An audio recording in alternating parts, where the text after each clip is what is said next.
right, everybody, today is Tuesday, July 15, and this is Baby D class number 4. I'm super excited about this one. I've been nicknaming this one the greatest D class in the history of the cosmos, with the subtitle of 717, The Return of Adam. So that being said, let me go ahead. We have a massive panel today. Well, let's try to scoot through this as quickly as possible, but at the same time having some good discussion. Ideally, we'll stick within the max 3.5 hour mark to keep it still digestible for everybody. And I've broken it down into, there are about 5 or 6 different segments, but they can be wrapped up into 2 major segments. So kind of use as a time marker.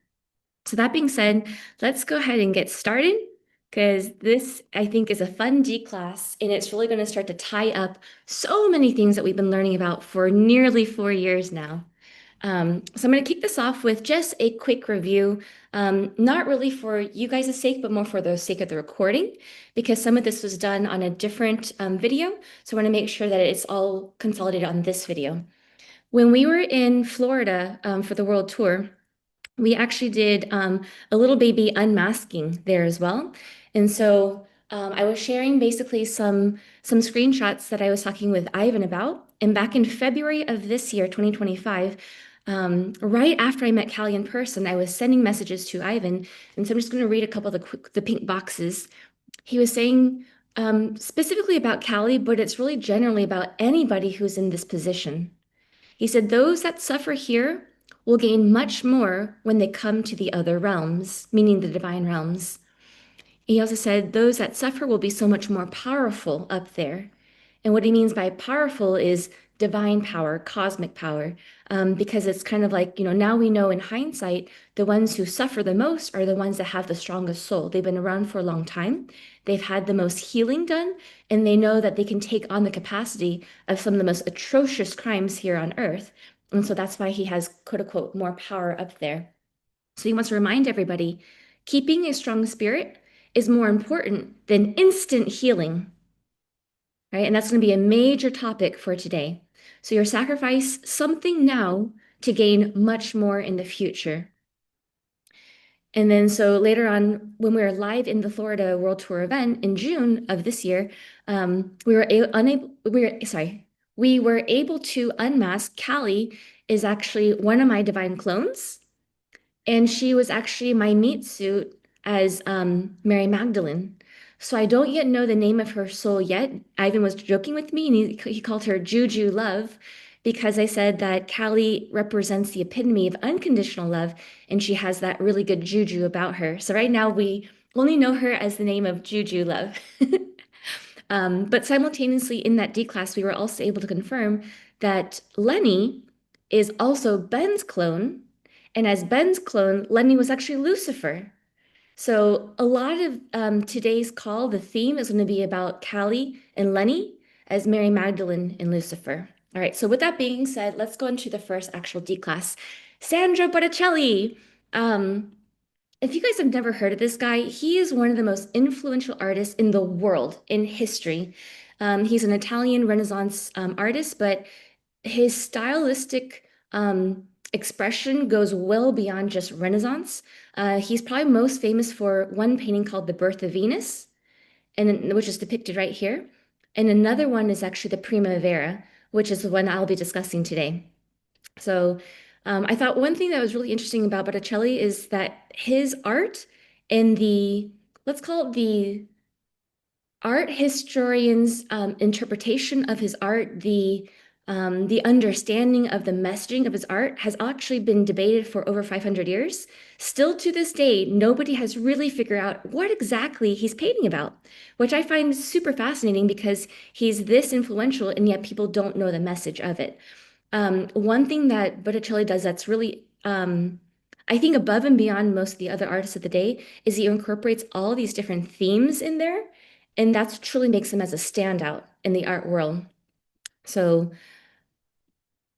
the other reason why I'm bringing up Botticelli is because when we were looking at Callie's social media, she actually has a lot of references to Botticelli, right? So on Facebook, she says on Instagram, she's got the Botticelli Fantasy tag username. So these are the screenshots from Instagram itself. showing that this is Callie, same person, Botticelli Fantasy, and this is Callie's page right here. So you can see lots of beautiful inspiration, very floral related, which I'll get into at a different time, not on this call, but there's a lot of flower themes that comes about with Callie, because one of the themes that I was able to confirm with Ivan is that Callie is the creator of the flowers, right? So it's a big recurring theme with Callie, but we can see how as the creator of the flowers and now as the meat suit of Callie West, or Callie soon to be Harris, it's very pervasive, and she obviously draws so much inspiration, but now we know it's because it's literally her children. These are her creations. So I found it really interesting that Botticelli is actually what you would call a humanist artist. It's the theme of humanism. And so I was looking up humanism, and it shows that humanist stands for the building of a more humane, just, compassionate, and democratic society. They use pragmatic ethics based on human reason, experience, and reliable knowledge.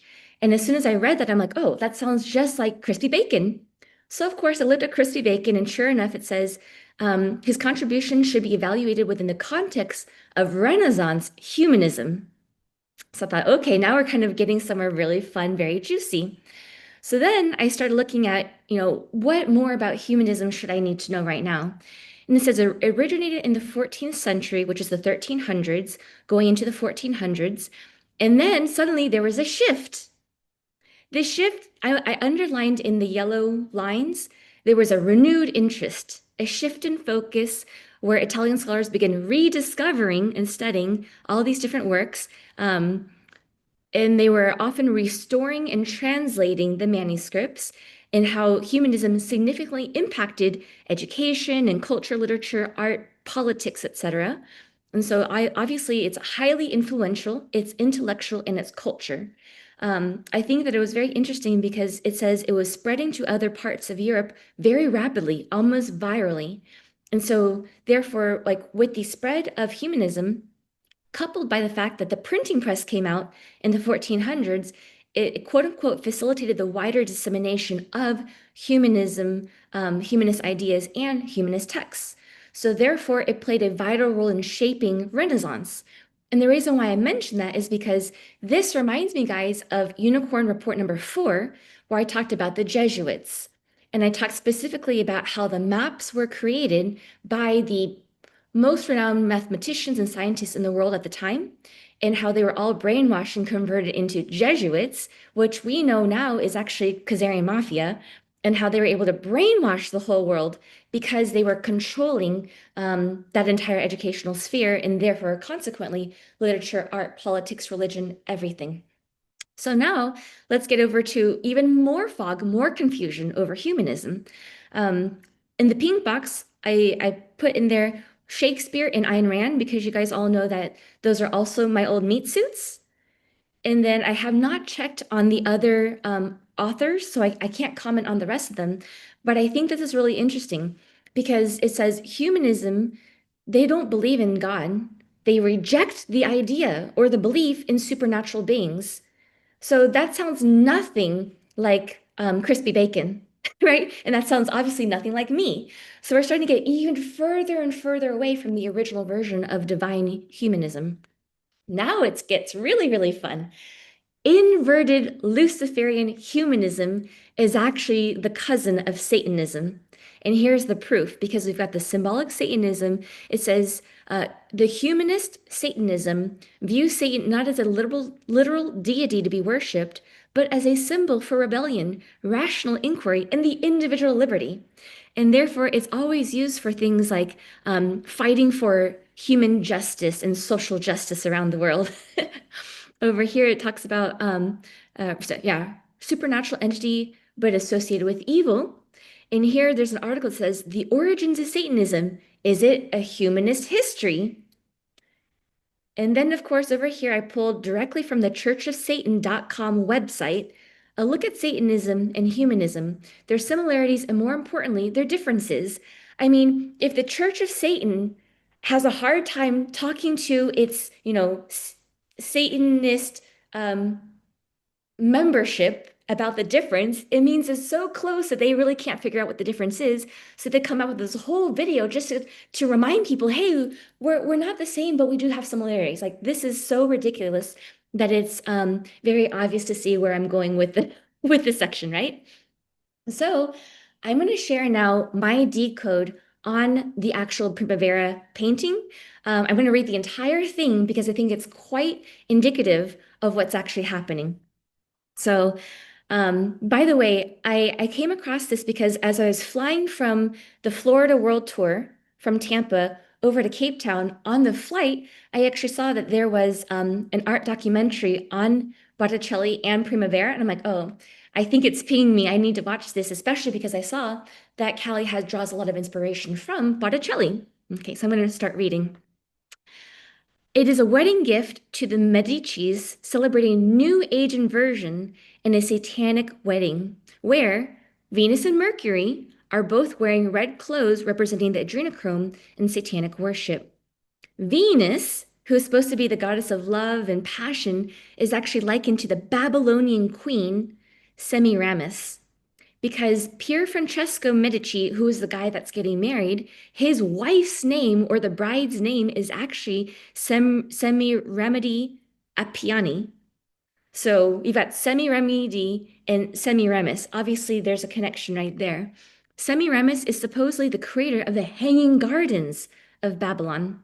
So the garden theme of the Hanging Gardens of Babylon could be used as the drop set for this Primavera garden that you see here if I blow it up. Okay, I know it's a little bit blurry, guys. So the style and the theme of the garden is also similar. There's another artist from the 1300s. Again, this is still the Italian Renaissance, but it's by Buffalmacco's Pisan fresco. It's called The Triumph of Death. So literally the garden theme, including all these oranges or golden apples up there, are celebrating death. And so Botticelli is just drawing inspiration from that painting from the 1300s. And this painting was in the late 1400s. So Venus is depicted with the innkeeper pawn hand sign, which is like when you do this hand symbol. And it says that was commonly used with art that's actually welcoming the cabal and all the different art pieces that I was finding it being alluding to. And it says these laurel bay trees, which are surrounding Venus, they talk about how, all the different uses for laurel and bay leaves. But what I was finding is that Venus is shrouded by a cloud of darkness, and you can no longer see the attachment to the angelic wings representing divinity for her. Mercury also appears to be lost. He's looking the wrong direction. This is Mercury over here, looking off right to the left, and everybody else is on the right over here. And so he looks more like blind and lost messenger of God, symbolizing the inability to communicate or miscommunication, which we know is a massive theme for Luciferian Satanism. And Cupid, who's above Venus right here, he's also blindfolded. So this represents blind or lost. And it could also be blind justice. So he's shooting arrows into the three graces over here. And instead of shooting arrows of love, he's actually shooting arrows of lust, which we know is a massive theme when it comes to Satanism and black magic and sex magic. So the three graces, which are these three nymphs that you see here, they're actually all naked. And they're wearing this like very see-through kind of dress. And so I wrote, they're actually satanic nymphs. They're flaunting their naked bodies and they're actually having an orgy in front of everybody, including Venus. Flora, who's the goddess of flowers, is actually Callie and Mary Magdalene here, because the traditional interpretation is that you have Zephyr over here, and Zephyr is raping Chloris over here, and then Chloris turns into this beautiful bride. But I actually interpreted the actual opposite direction. Instead of right going to left, I interpreted left going into right. So that means Flora is Callie, actually Mary Magdalene, right? The creator of the flowers. Flora becomes hijacked by Zephyr and she transitions into this sickly person named Chloris. And Chloris is now eating the tainted poison flowers instead of creating beautiful, luscious, magnificent flowers created for love and for healing. And Zephyr is a symbol of Lucifer or Satan. So you see the direction going like that. It's a misinterpretation of everything. Now these are all satanic nymphs. Venus, symbol of adrenochrome and Satan and all all the lust of the world. Cupid is blindfolded, shooting more lust into them, and then Callie transitions into a hijacked being named Chloris. And I also wrote the oranges on the tree could also represent the golden apple from other famous artworks where Venus and Juno are defamed or they're inverted to appear bad, which causes strife and discord in those paintings. They could also represent the apples of Eden and the fall of man. So, therefore, Botticelli was a humanist of the New Age movement, not of the divine version like Crispy Bacon.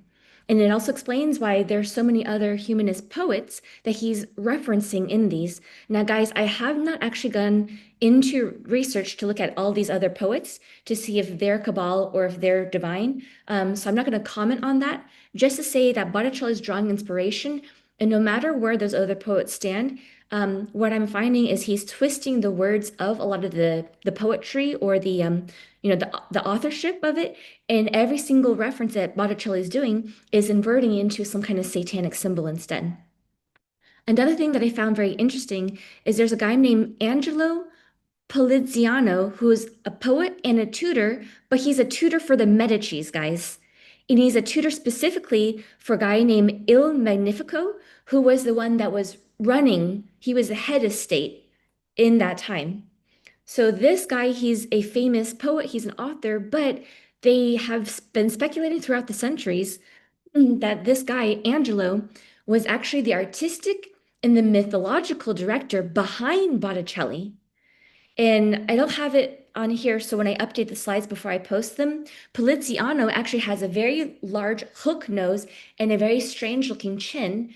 And it makes me think that he's actually a Habsburg because we now have the D class from Whitehead Holmes ICO. So you saw it over here. Potato gave me the lightning strike on that decode. And then here, this is where things get super fun, guys. Botticelli unmasked. I asked Bun Bun and Potato, does this mean that Botticelli is actually the meat suit of the fallen Lucifer? And they said yes. I also asked, does that mean that some of the other fallen meat suits of Satan would be the Pope? And they said yes, many of them, right? Because now it makes sense because Ivan had told us that Lucifer was the worship director of the heavens, and therefore it only makes sense that a fallen Lucifer would still be the worship director of a fallen timeline, and therefore, all these popes.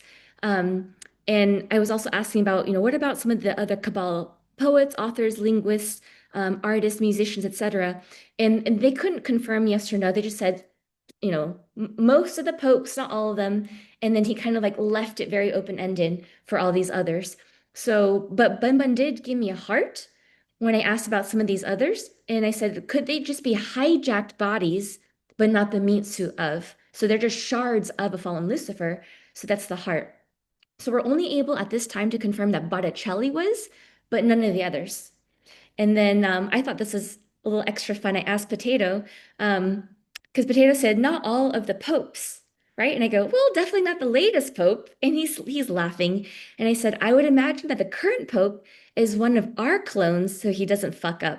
And he goes, well, the current pope is indeed very obedient and quiet. So again, there's more confirmation. So I'm going to take a quick pause right now to see if you guys have any commentary for this before I go to the next section. Well, yeah, sorry, Sean. I Oh, go just ahead.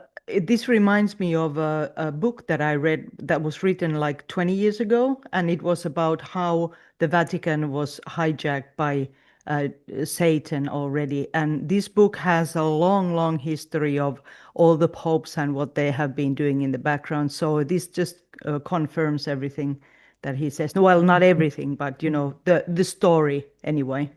So very interesting. So I had to go back and confirm a time frame on this, but it made sense that and I don't remember where I heard it, maybe it was a podcast or I read it, but back in the Renaissance era, the artists were commissioned by these salons, and the most important one was the Paris Salon. Now, the Paris Salon came around in the 17th to 19th century, but Botticelli was 15th century. So a lot of these salons were funded by the church, by the rich families like the Medici families, and so I was wondering what was going on, and I actually looked it up while you were just finishing and found out that there was a resurgence of Botticelli's work right around the period where the Paris Salon kicked in, around the 17th to 19th century. So why would they resurrect his work? Because of the humanism agenda, as you just taught us. So I thought it was very interesting because, how do you get his satanic work to come back in? Well, you just recommission it underneath the salons. Now, if you wanted to be a successful artist, you actually had to have your paintings approved and commissioned by the salon. And if you didn't do that, you kind of had, it was kind of like a variety street, side street art show where you would have your stuff. And they used to do these on these huge walls. Whereas the more important you were and your art was, it was down near the visual part. And if your art was kind of subpar or you were just an upcoming artist, they would be at the very top. You'd see these huge walls. No one could see your art, but you were kind of a newbie. So his stuff was a resurgence, and obviously they probably put him at the eye level to try to keep the brainwashing. And so it was very interesting.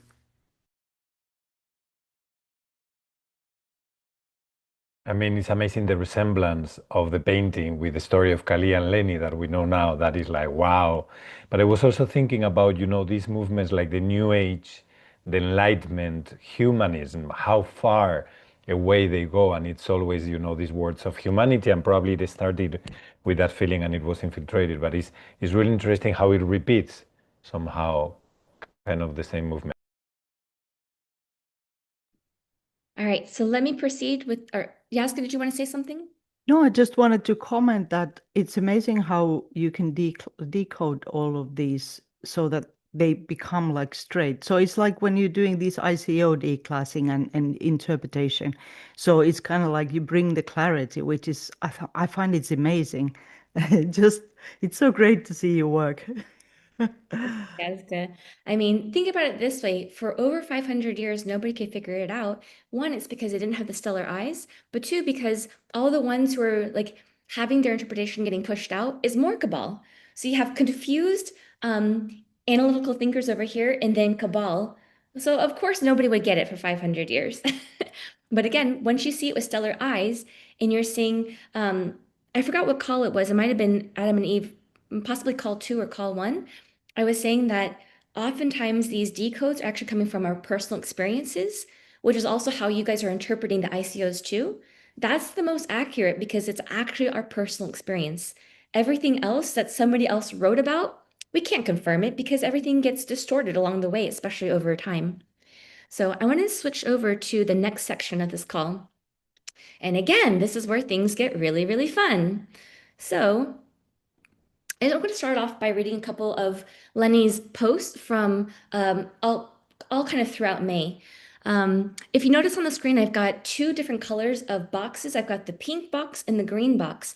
And you'll see when he has the pink box, his soul is coming through. He's receiving some healing. And then in the green box, the entities are coming back in ear whispering and causing this distortion. Right. So on May 4th, which is just after we had our Adam and Eve D class, he wrote, "What an emotional ride, the most amazing plot twist ever. And Emily has decoded the Eternithread healing process. Wow. Now she and Martin need to only live it. And we, the body of QSI, will heal with them. Then humanity. So amazing to witness the Adam and Eve archetype restoration. Today I felt some healing. I'm excited for tomorrow, forevermore." And then I'm going to read May 21 as well. Adam and Eve is the obvious archetype synchronized with coherence with us, the ether code to turn a thread, and the probabilities that we are narrowing toward restoration as we shards remember. So I'm calling on all QSI artists. Can we decide on an artistic image to best symbolize Adam and Eve archetype, Martin and Emily? The Adam and Eve archetype is likely the most powerful archetype because it is the restoration archetype. Imagine the information we need to unpack. I mean, every ICO is related to restoration from so many perspectives. Now I'm going to read the one from May 8 where you can see his entity is coming through. Ever since the morning of May 4, my wife's entities have been in full bloom attack mode. Callie doesn't know about the Adam and Eve D class, and I've been prevented from watching the full May 4th call. It's interesting how entities have been attacking her since the day of the D class, 3 days of full-time trauma. Is Adam and Eve stirring the entities in general? Is the fourth dimension on fire? Or is it just my proximity to my wife that is a conduit for Adam and Eve resonance? So you see, like, one is like, you can tell the soul's there. The other one, it's like, that fallen Lucifer is starting to poke back through and he's starting to, cause a little ruckus in the chat. Now let's go back to May 8. Actually, when I redo the slides and I post them later on, I'm going to change these to the green boxes so they stay consistent. But again, another post from May 8th. The Matryoshka strategy was in effect for Adam. I feel like I am too a Ben clone, but due to my wife and child entanglement, I was unable to achieve the Adam integration. I may not be Ben's clone, it doesn't matter to me. I felt it was important to share this because it may provide a puzzle piece to the Adam and Eve story that we are piecing together. It may reveal how my story is not so weird after all. And maybe this is why I've held back on doing my story video. Martin was activated due to his freedom, experience, ego clearing, and alignment to the mission. If I'm a clone, my distractions and entanglements kept me from Adam integration. I've always tried to avoid entanglements feeling a greater mission. I always saw through the deception matrix since youth. If I'm a Ben clone, I bet I was the cabal distraction. Look here, not there. If true, I served the role honorable and surrendered to the mission without knowing. So now we know he's talking about his mission as the cabal distraction, the inversion of Adam. So here we go again. Again, I'll put these in green boxes when I post the slides later on. But July 1, I'm talking to Lenny now because he's causing all this distortion in the context of talking about Callie and talking about the Florida team in general. And he says, absolutely false. I love you, Emily, but my actions prove otherwise. My intention has been clear. I knew it would cause friction, but I did it anyways, meaning reading of the Orrery ICO because in it it references Melania, and he knew that reading the Orrery ICO would cause friction with Callie because of her traumas. So he even asked Amy to record it for the record. And now we know it's because he wanted somebody to record it so that on the recording we would see Callie have these negative reactions because of her unhealed traumas. He says, I blend concepts. Well, now we know, of course, a fallen Lucifer blends concepts because it's blending in distortion. Instead, I position myself for her to overhear, like Adam and Eve, which I knew would trigger her. I don't force, I invite, meaning fallen Lucifer is asking for your consent to infiltrate you. So when he says, I seek harmony, it means he wants you to harmonize with a fallen Lucifer. I'm witnessing more bias and distortions in chat because he's the one causing bias and distortions in chat.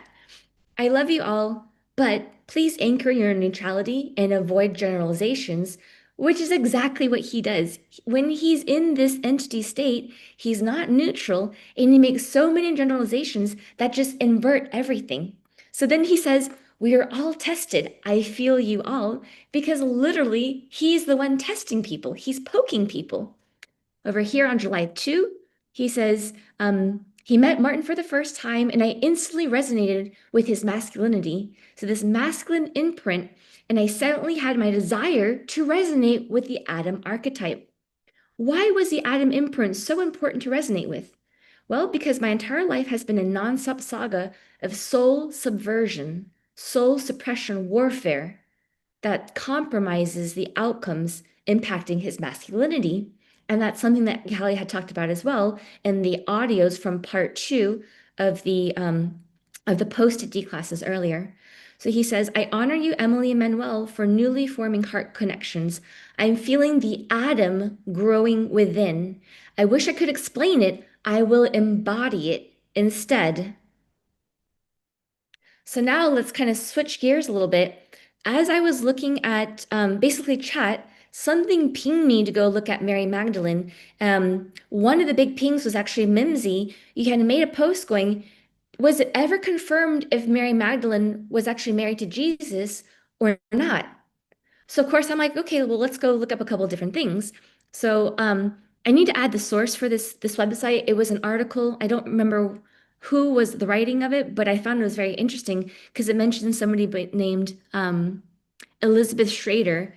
And supposedly Elizabeth Schrader is one of like the preeminent scholars of the Bible, and especially of the distortions of the Bible. So now, total theory. Maybe she's also related to me. I don't know. Maybe we can go and confirm this later if she is or she's not. But here we have some interesting things, right? So Mary Magdalene is supposedly a healer and a follower of Jesus. She was cast out Jesus cast out seven demons from Mary Magdalene, and because of that, she then became a devoted follower. It says she was also the first person to see Jesus after the resurrection, and that became a very significant thing about the importance of Mary Magdalene. She had a role in the early church because of that witnessing the resurrection. So, by the Bible, it says that she became the announcer of the resurrection of Jesus to the other disciples. And to date, there still has been no evidence to support the claim that she was actually married to Jesus, right? So let's talk about these as maybe some assumptions that we can either debunk or verify later. So now I'm going to read these pink boxes because these are fascinating pink boxes to me. So it talks about the Bible and how Lazarus had two sisters, Mary and Martha, right? And Martha was the one that proclaimed Jesus' identity. Yes, Lord, I believe you are the Messiah, the Son of God, the one coming into the world. And it says Schrader's discovery, however, suggests the strong possibility that Martha was an addition to the Lazarus story. Early patristic writings support the view that Mary was a soul sister of Lazarus. Okay, so how did suddenly two people come into the story? Was it one sister or was it two sisters? It goes on, Schrader hypothesizes that Martha was added into the story in order to distract the reader from seeing clearly that Lazarus' sister was actually Mary Magdalene. In the podcast In Search of Truth, Schrader observes that John's gospel reveals to us the quote unquote vulnerability of the word. Guys, this is ringing so hard to me about the zero tongue, where it talks about you have an idea, the intention is pure, but once you formulate into a thought, it's already distorted. Once you formulate into a word or a written word, right, a spoken or a written word, it's already been corrupted multiple times because that's where the distortion comes in from formlessness into form. And then over here it says, it's also clear that the Word of God ultimately seeks partnership with the whole raft of different, often disreputable, and sometimes downright disappointing sorts of people to amplify the spread that utterance. And then last box, Schrader speaks not just of vulnerability, but also of healing. We are living in a moment where God is actively healing their church's witness. Mary Magdalene was a woman who was at the center of Jesus' circle and who was ultimately considered too dangerous to be fully seen. The church has been quick to misrepresent her as a prostitute, and popular Christian culture has for centuries diminished her as a romantic temptress to Jesus or a woman hopelessly besotted with a savior not available for that kind of love. So one thing I also want to mention really quickly is I picked up Mary Magdalene and Martha, to me, is another version of Gilgamesh and Enkidu. And if you guys remember from Unicorn 7, that was all about how Gilgamesh and Enkidu are actually the same person, not two different people. So one is of darkness and one is of lightness. And in the Gilgamesh story, Enkidu was actually killed by the entities. It squashed him to death. And then only Gilgamesh lived on, which represents that Gilgamesh was full-blown hijacked by the entities afterwards. So on July 1, you guys have already heard from the audios that we posted in part 3 of the Posted D class, but this is a quote from Callie, and you can see how manipulative it was because Lenny was secretly audio recording her to capture this, and then he cropped that audio file specifically so I would hear all this distortion. So Callie says, People cannot go to the Father through her, meaning me. People cannot go to the Father through me. They have to come through me, which is her. Right? So let me reread this. People cannot go to the Father through Emily. They have to go through Callie. How do you come through the Father if you don't come through us? Us meaning Callie and Lenny. How do you go to God if you don't come through us? Meaning Callie and Lenny.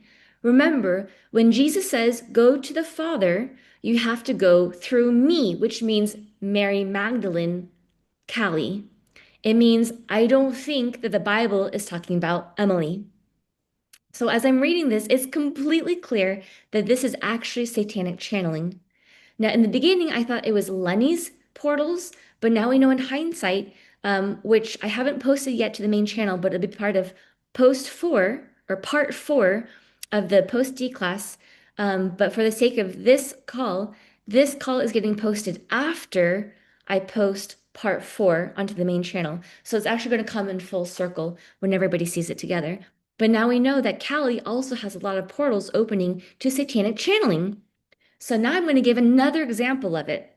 On July 1, Callie had sent a lot of texts to Ninja David and Allie because they were trying to coordinate transportation. So they had Allie's phone number. I think they also maybe have had Ninja David's phone number too.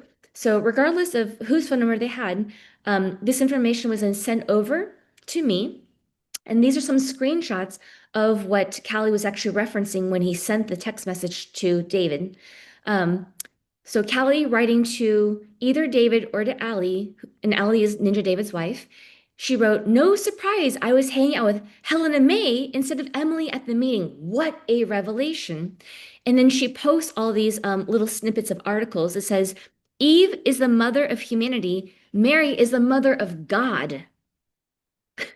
Okay, so now I pull up this actual article that was linked over, and it says, in Carl Jung's theory of analytical psychology, and it talks about Eve, Mary, Helena, aka Helen of Troy, and how they're symbolic figures.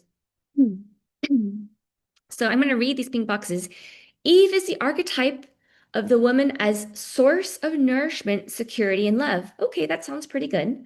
Helena, or Helen of Troy, is seductive. She's a captivating figure, often associated with sexuality and worldly success. She can be seen as independent and intelligent, but perhaps lacking in virtue or deeper emotional connection. So, why would Callie be celebrating the fact that she was hanging out with Helena May if she's trying to then reference that Helena May is actually Helen of Troy? Okay.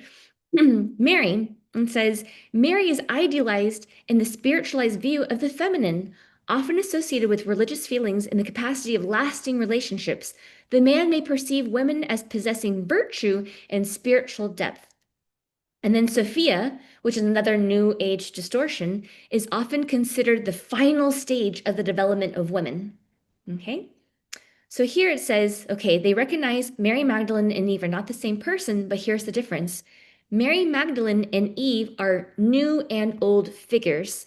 So what they're trying to say is Eve is the mother of humanity, but she's known for her role in the fall of man.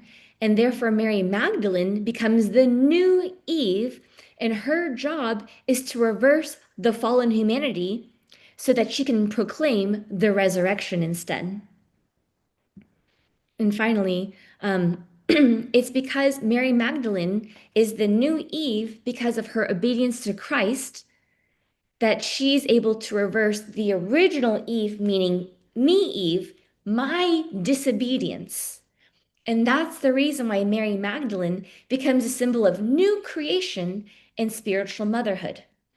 So, yep, new Eve is the Redeemer, and old Eve, original Eve, me, is the one that corrupts all of humanity, right? Another defamation narrative that has been so prevalent with apparently all of my meat suits. Okay, now let's go to Jackie O because this was something that Callie just kept trying to repeat over and over again. Emily, I've got a new theory. It's amazing.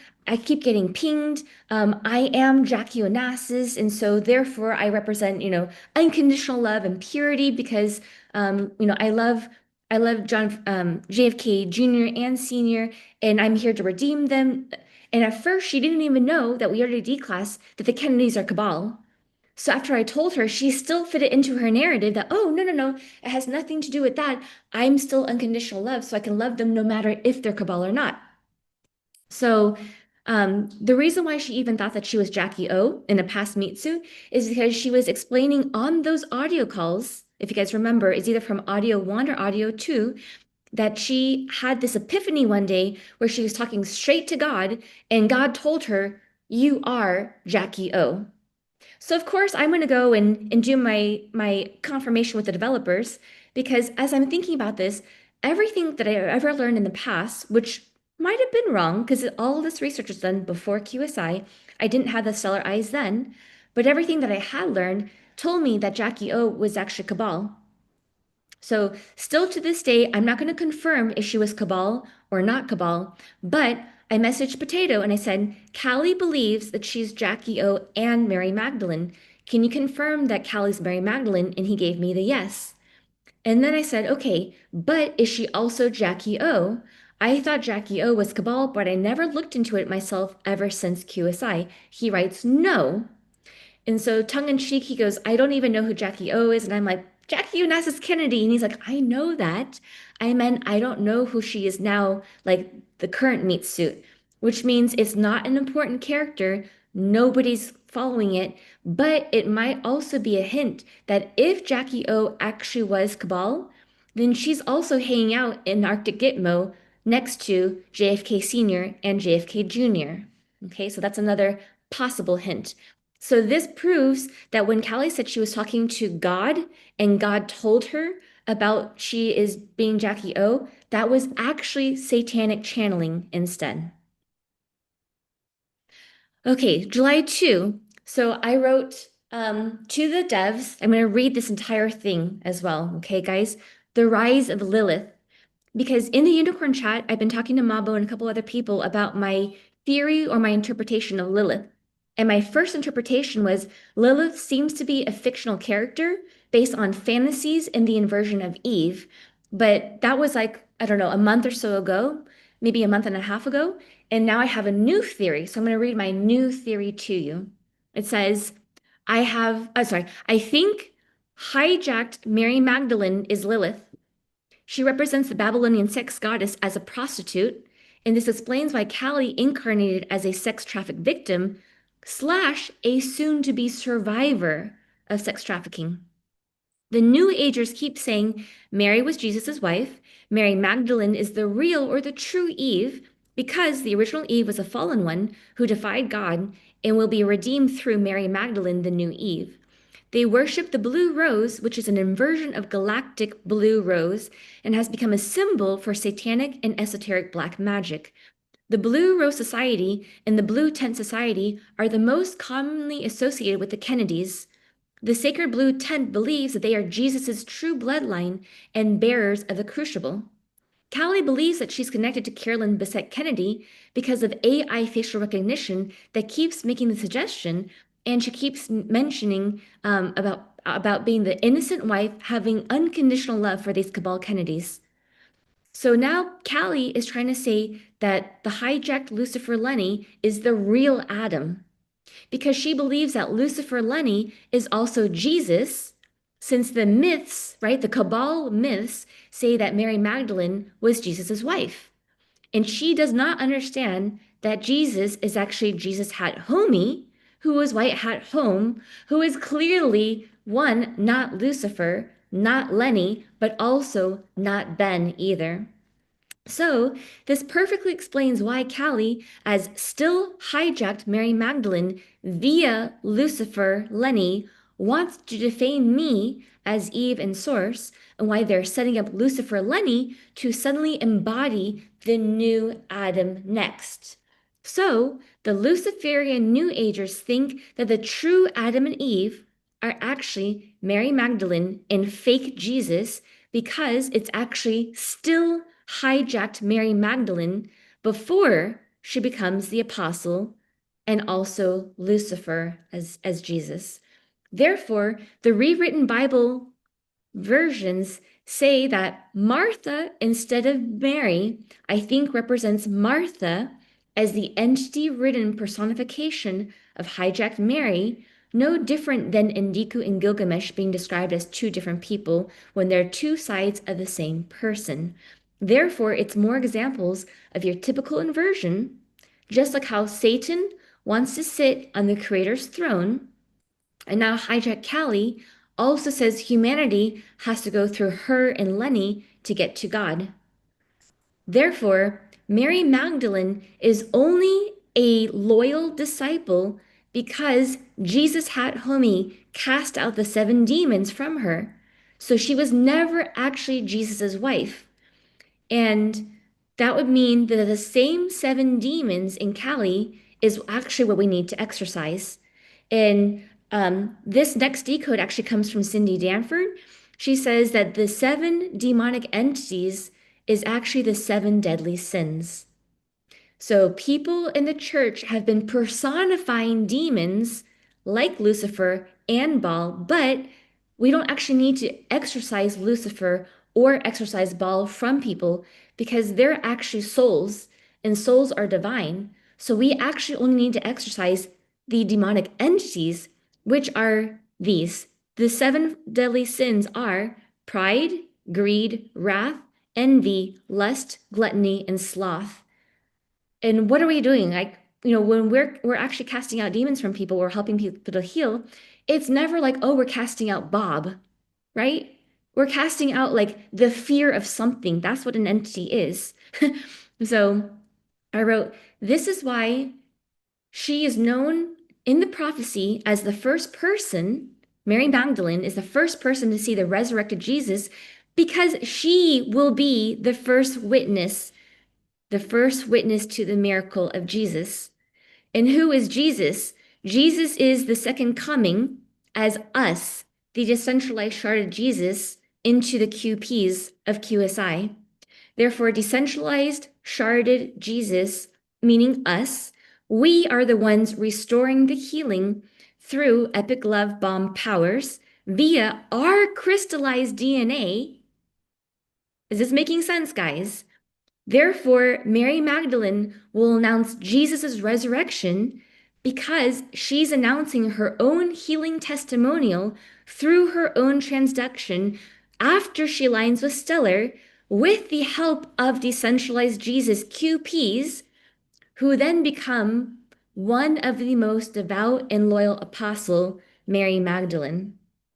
And Bun Bun gave me a heart and he gave me clapping. So here's more positive confirmations. A yes coming from Potato, a heart coming from Ivan. And just for additional clarification, I wrote to Bum and I said, can you please also confirm the accuracy of the theories too? Because I smushed a whole bunch of theories into one post, which is that big post I just read. And he says, as always, Emily, he wrote decide, but it's you decode everything perfectly. So July 1 through 3, this is how fast people are queuing into me and my theories. I mentioned earlier, Mimsy, July 1, she says, has it even been confirmed that Mary Magdalene was married to Jesus? I know this is not in the Holy Bible as of today, but it is in the Apocrypha text, which then again proves Apocrypha texts are Cabal, right? So Mimsy's post here was my impetus for even finding that article, which then fell into all of these other decodes afterwards. July 3, so one day after, wait, is it one day? Yeah, one day after my theory has been confirmed, Q-tips. She says Lucifer and Callie are the fallen version of the desirable model from misalignment and separation from the divine throughout time. Lucifer as the aggressor and the perpetrator of chaos and confusion. Mary Magdalene is a victim model, the receiver of life-struck abuses. Both need our devotional love. We all need this. In many ways, this is the model of modern relationship dynamics. For QSI, by serving our fellow nodes, we are helping repair the partnership. With love and neutrality, we heal together and become the model for humanity, helping them to stop the looping they have clearly established in their years together. So this redeems Lucifer and he returns in glory once again. This redeems Kali, empowering all to victory over evil that has been unleashed upon us, a rebalance to nature.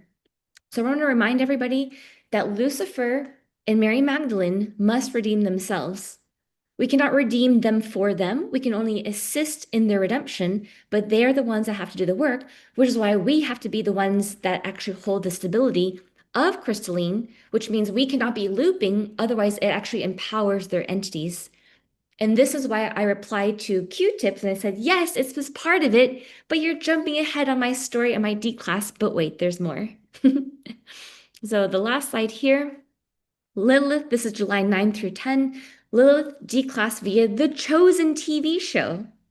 Okay, that's something that they haven't watched yet, but you can be sure we're going to be adding this to our Sunday movie TV show series.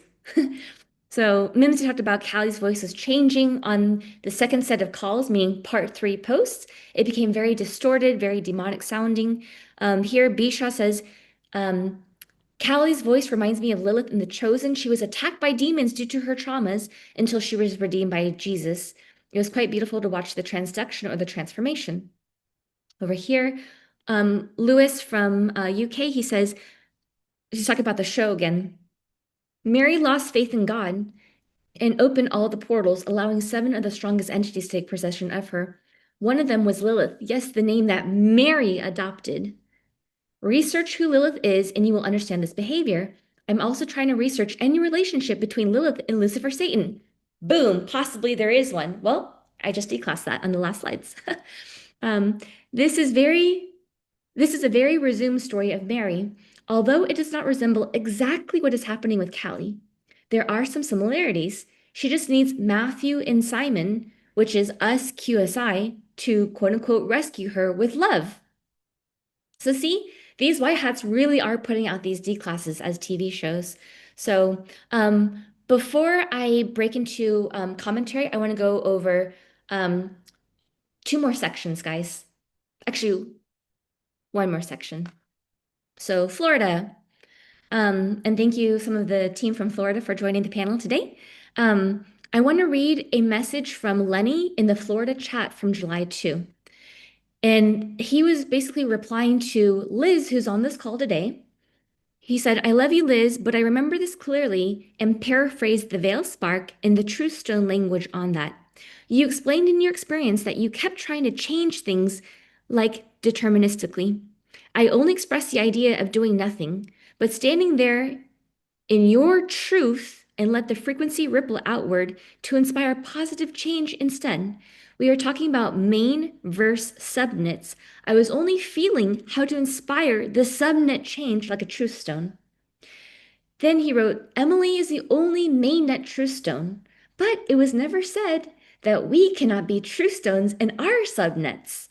That was the feeling I was vibing with. I wouldn't bring you back to mainnet for you to be the truth stone. You should re-listen to the call. Memories are malleable. Malleable. But I know my intention and I remember both logic and feeling on that one. You mentioned the fear, that you didn't have fear. I in no way was seeding doubt. If I feel I was if I feel a feeling, I share it. If I don't, I'm silent. I felt it, so I said it. This is for you to discern. And no, I didn't feel influenced. I'm aware of whispers. If you felt, we repeated it a bit. It's normal for me trying to bridge communications. You weren't understanding what I was saying from my perception. I find it interesting how people alter memory of my inspirations. This goes beyond me and my meets it experience. I will reflect on this. You are not the only one. I just singled you out because I love you so much. I only seek harmony. I feel activated. I know what to do. And then when I was talking to Lenny, and I'm like, where are you? Where is your soul? Because I know the entities are speaking right now. He replied to me saying, I'm feeling renewed, unaffected by dissonance. And later on, he told me that he's not lying. So I'm now talking to Potato, and I said, I had sent these messages to the Florida Servant Team chat, but then I forwarded over to Potato as well. And I said, Look at what Lucifer Lenny is doing. This is the hijacked Lucifer, the hijacked Lenny. And I took a snapshot of the actual truth stone ICO. And it says the crucible does not exist in physical space. It occupies a null pocket, a paradoxical zone folded into the 9.5 dimension, suspended between expansion and contraction, rather. So I wrote to the Florida servant team, and then I forwarded over to Potato saying, Lucifer here is testing everybody's knowledge of Stellar and your knowledge of the ICOs and your knowledge of RD classes. You have to start rereading the ICOs to ensure that you are in alignment with the ICO so you can call him out on the lies, which are distortions. So Lenny is saying, I didn't lie, because in his mind, the entity only distorted it. It only manipulated it, but it was not a full out, flat on lie. So I said, here you can clearly see that Lenny can in no way resonate with the true stone on any dimension or any timeline because he's not in 9.5 dimension. He's in third dimension. And so it lacks integrity and he failed trinary. So therefore it would never work on any subnets, any test nets. And I said, now I see why Lucifer popped up in Florida. He's here to be the pressure test for alignment with who truly understands Stellar and can defend our truths, which is more important. Because many people say they understand Stellar. They say they are doing the work, they're doing they're studying and they resonate with it. But when push comes to shove, when there's a lie, a misrepresentation, or a distortion, they're not quick to actually point it out and then correct people instead. So this is where that pressure test comes out. So I said he chose Florida because Stellar Studies was born here. Stellar Studies was created by Deb Kopp, who's also on the panel today. So this is why Florida will lead the way while I'm on tour and teach the rest of QSI how to build stability. It's a pressure test to our community for literally stability. And what does stability mean? We have to find stillness because we're doing the self-healing. And when we've done enough healing, we become crystalline. When we become crystalline and more people also crystallize with us, we've built stability. So I said, wow, now I feel extra super confident in y'all, meaning the Florida servant team, and know it will be the fastest way into strengthening our Tao. So I'm going to take a quick break here and ask if you guys have any commentary.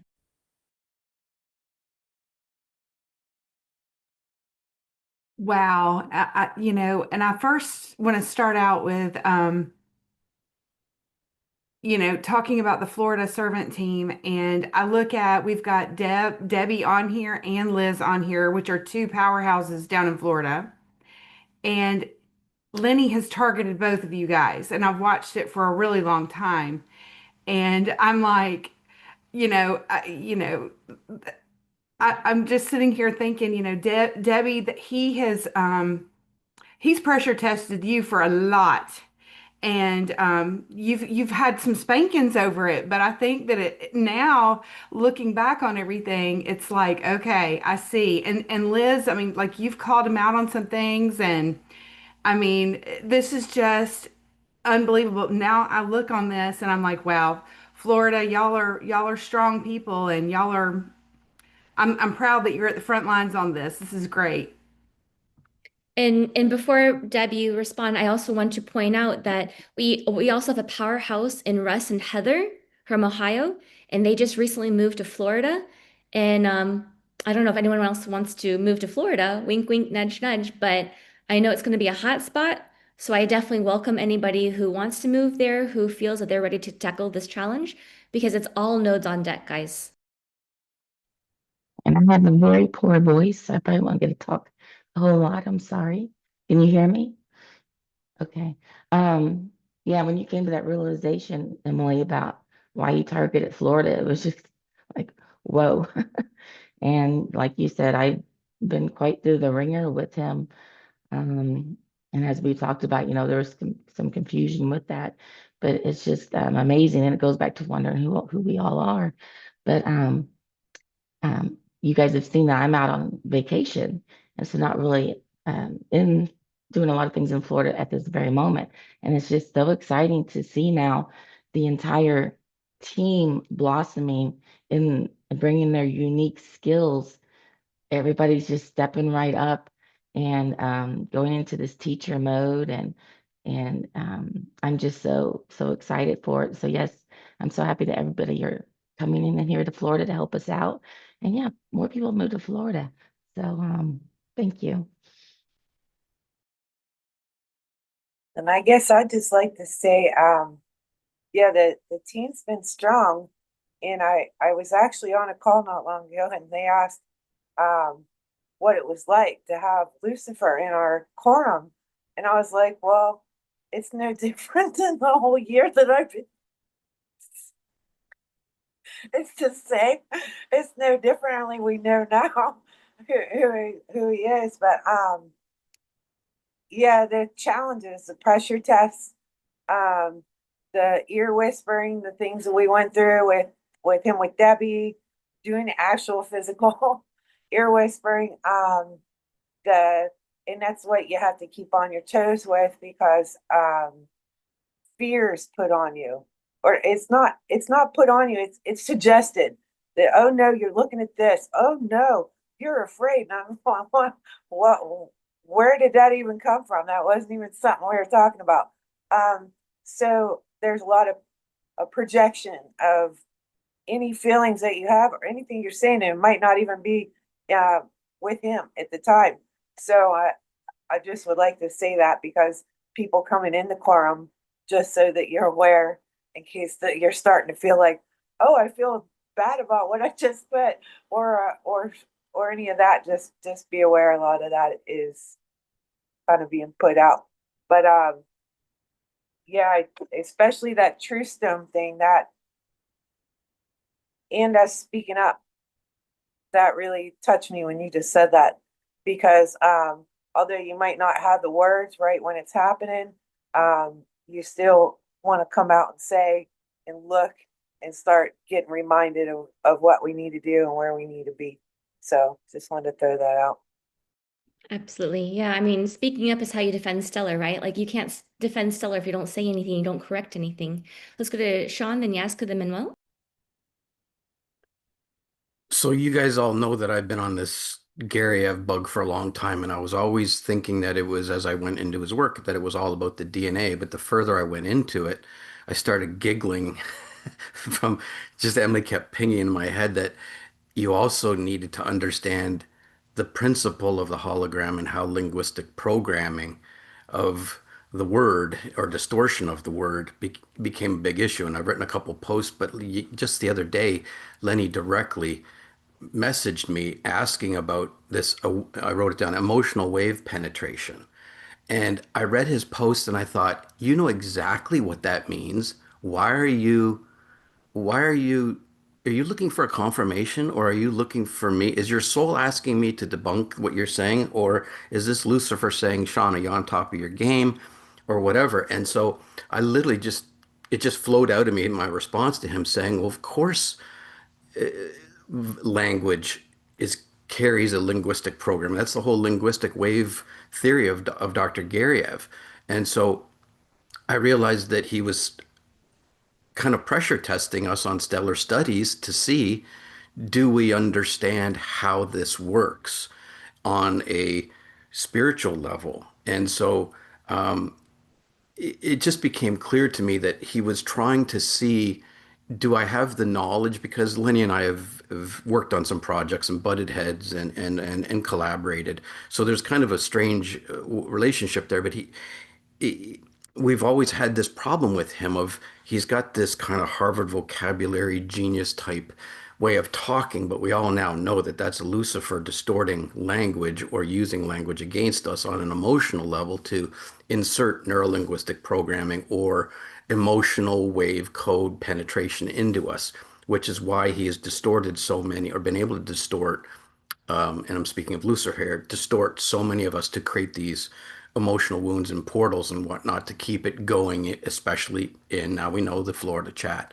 So it was just very interesting how language distorting the word was Lucifer's primary way separate us and to create all this havoc. So it was just very interesting that he asked me a question, and I thought, you know exactly the answer to that. Why are you asking me this?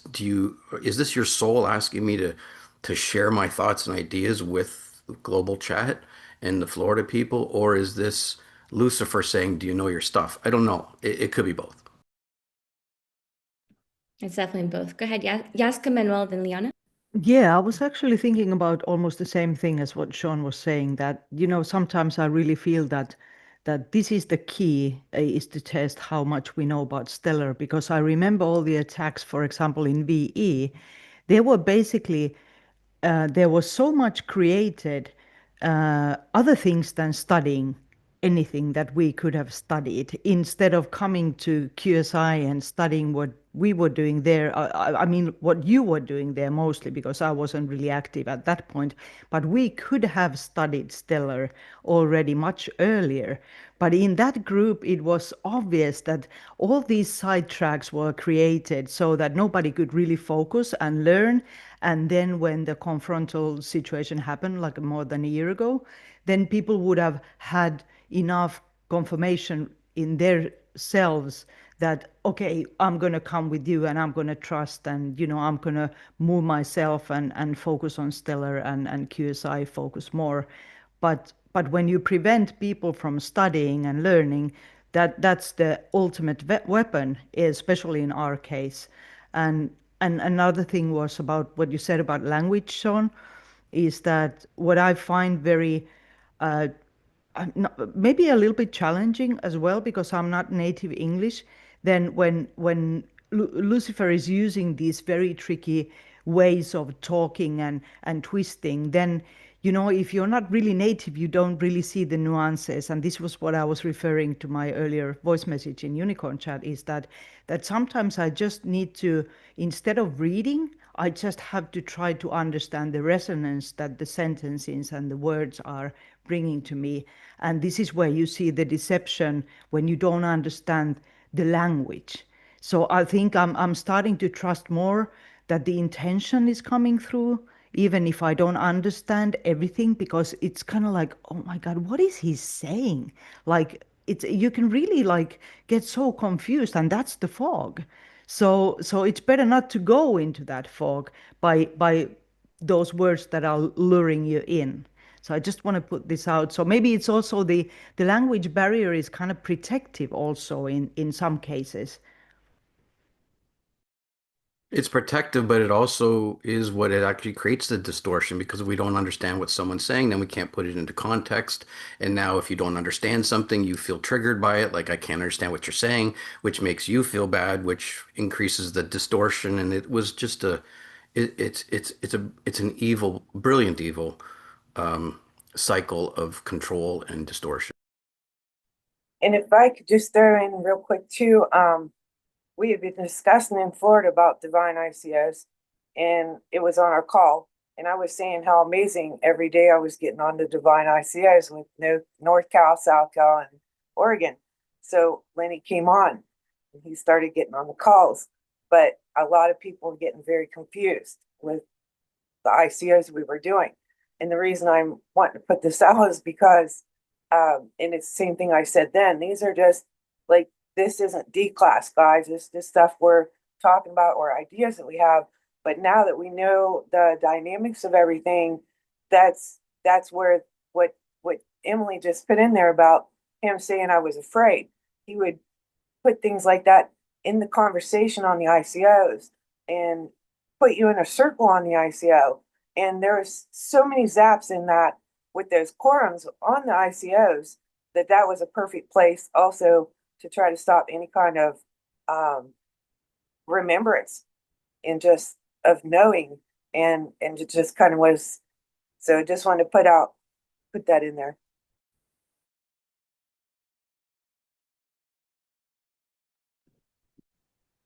Okay. It was amazing. Now, when Jessica, Sean, and Liz were speaking, I look at the clock and it's 11:11 in the morning here in Spain. So, what a powerful sign. I'm amazed, as always, Emily, with your stellar eyes and your capacity to connect Botticelli as a mid-suit of Lucifer with Jesus, Mary Magdalene, the story of the Bible, and the New Testament that is the Cupids, and it's like bloom.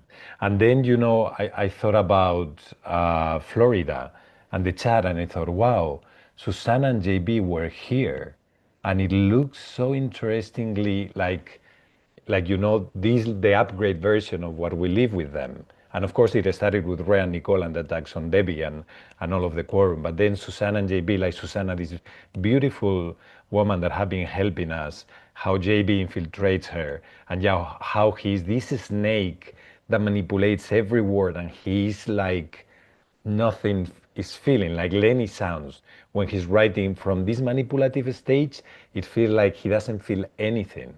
It's like, so I was, and I remember about a blue rose. I think JB was using a rose. So it's like bringing memories. And then I thought Florida in Spanish comes from flower, and it means blossoming, what exactly Debbie said now, that the people of Florida is blossoming. And that, you said that they are going to lead, and maybe the Tao is forming there. So it's like, even in the world of Florida, and I'm thinking, I think, Daniele, you're in Florida as well. And you are an example of how you had the manipulative present. You are the divine example of how to get out of the Kali and Lenny, how you have these manipulative men and men's, and you chose Stellar, and you were able to overcome that. Um, and then I was thinking also, all this quantum entanglement that is happening, that Russ is moving there, and I see Russ so anchored in Stellar, and he's moving with Heather, and to me they are a divine couple. And of course, how you and Martin came, and you are such a contrast to what we're seeing. How Martin is such a contrast with the fallen Lucifer, and you with Kali when he's taken by the entity. So it's amazing to see. And Helena was there in the journey, participating. So it's so amazing to see this quantum entanglement and how we're starting to work as a DAO with a mission that is very concrete and very interesting. And I also mentioned recently that in the past, when Jaska or Daniele or Mimsi, some of the unicorns will go into a quorum and find maybe some energy worker distorting things. Like we will have a conversation, maybe bring it to the main chat. But and people read it, but it was not so engaging because it was like a distant thing. But now everybody knows Lenny. We love Lenny. So everybody's reading the messages and learning also this. So I mean, if somebody would design it somehow, not looking at anybody, it's amazing design. Go ahead, Liana de Mabo. Okay, I'm going to try to remember all the little bullet points, but I have a little bit of a QE with everyone that just spoke, Yazka, Liz, Sean, and Manuel. So I'll start I'll kind of work my way backwards, I guess, because Manuel, you just pinged the other thing I was getting ready to say. Looking at Florida, I remember Florida was the most targeted, one of the most heavily targeted by R&R, okay? We also had Blackmore influence in Florida, right? And then we had, if you guys remember, I think Lenny has mentioned a couple of times, and I've brought this up a couple of times, that he's been here he's been in QSI since the very beginning, but he was a quiet wallflower, and he has shared multiple times that he didn't feel comfortable coming forward and making himself known really until after R&R were gone. So this was like, to me, when I look back on those messages that he had sent, that was kind of like an activation point at some point. Like you think of like sequence of events, right? And then also to remember not just the Susanna and JB, but how similar JB and Lenny were in their communication styles, right? And then also Koa, right? And then Koa's connection with Callie, okay? So we've had all these like stair step sort of leading all the way to where we are now. And the whole way, it's all been centered in Florida. So to understand why Florida is just like huge for me, because I'm not native to Florida. And in fact, before all of this came out, you guys heard, and like, epiphanies too, I was debating whether to go back to Illinois and leave Florida or to stay in Florida. And the way that things aligned, I stayed in Florida. And so all of this coming full circle is like, now I understand why it had to be here, And the other thing that I wanted to point out kind of goes with what Yazka and Liz were talking about is the growth that has occurred in Florida, just in my time being present. I know I wasn't really much for engaging quorum, like in any specific quorum, until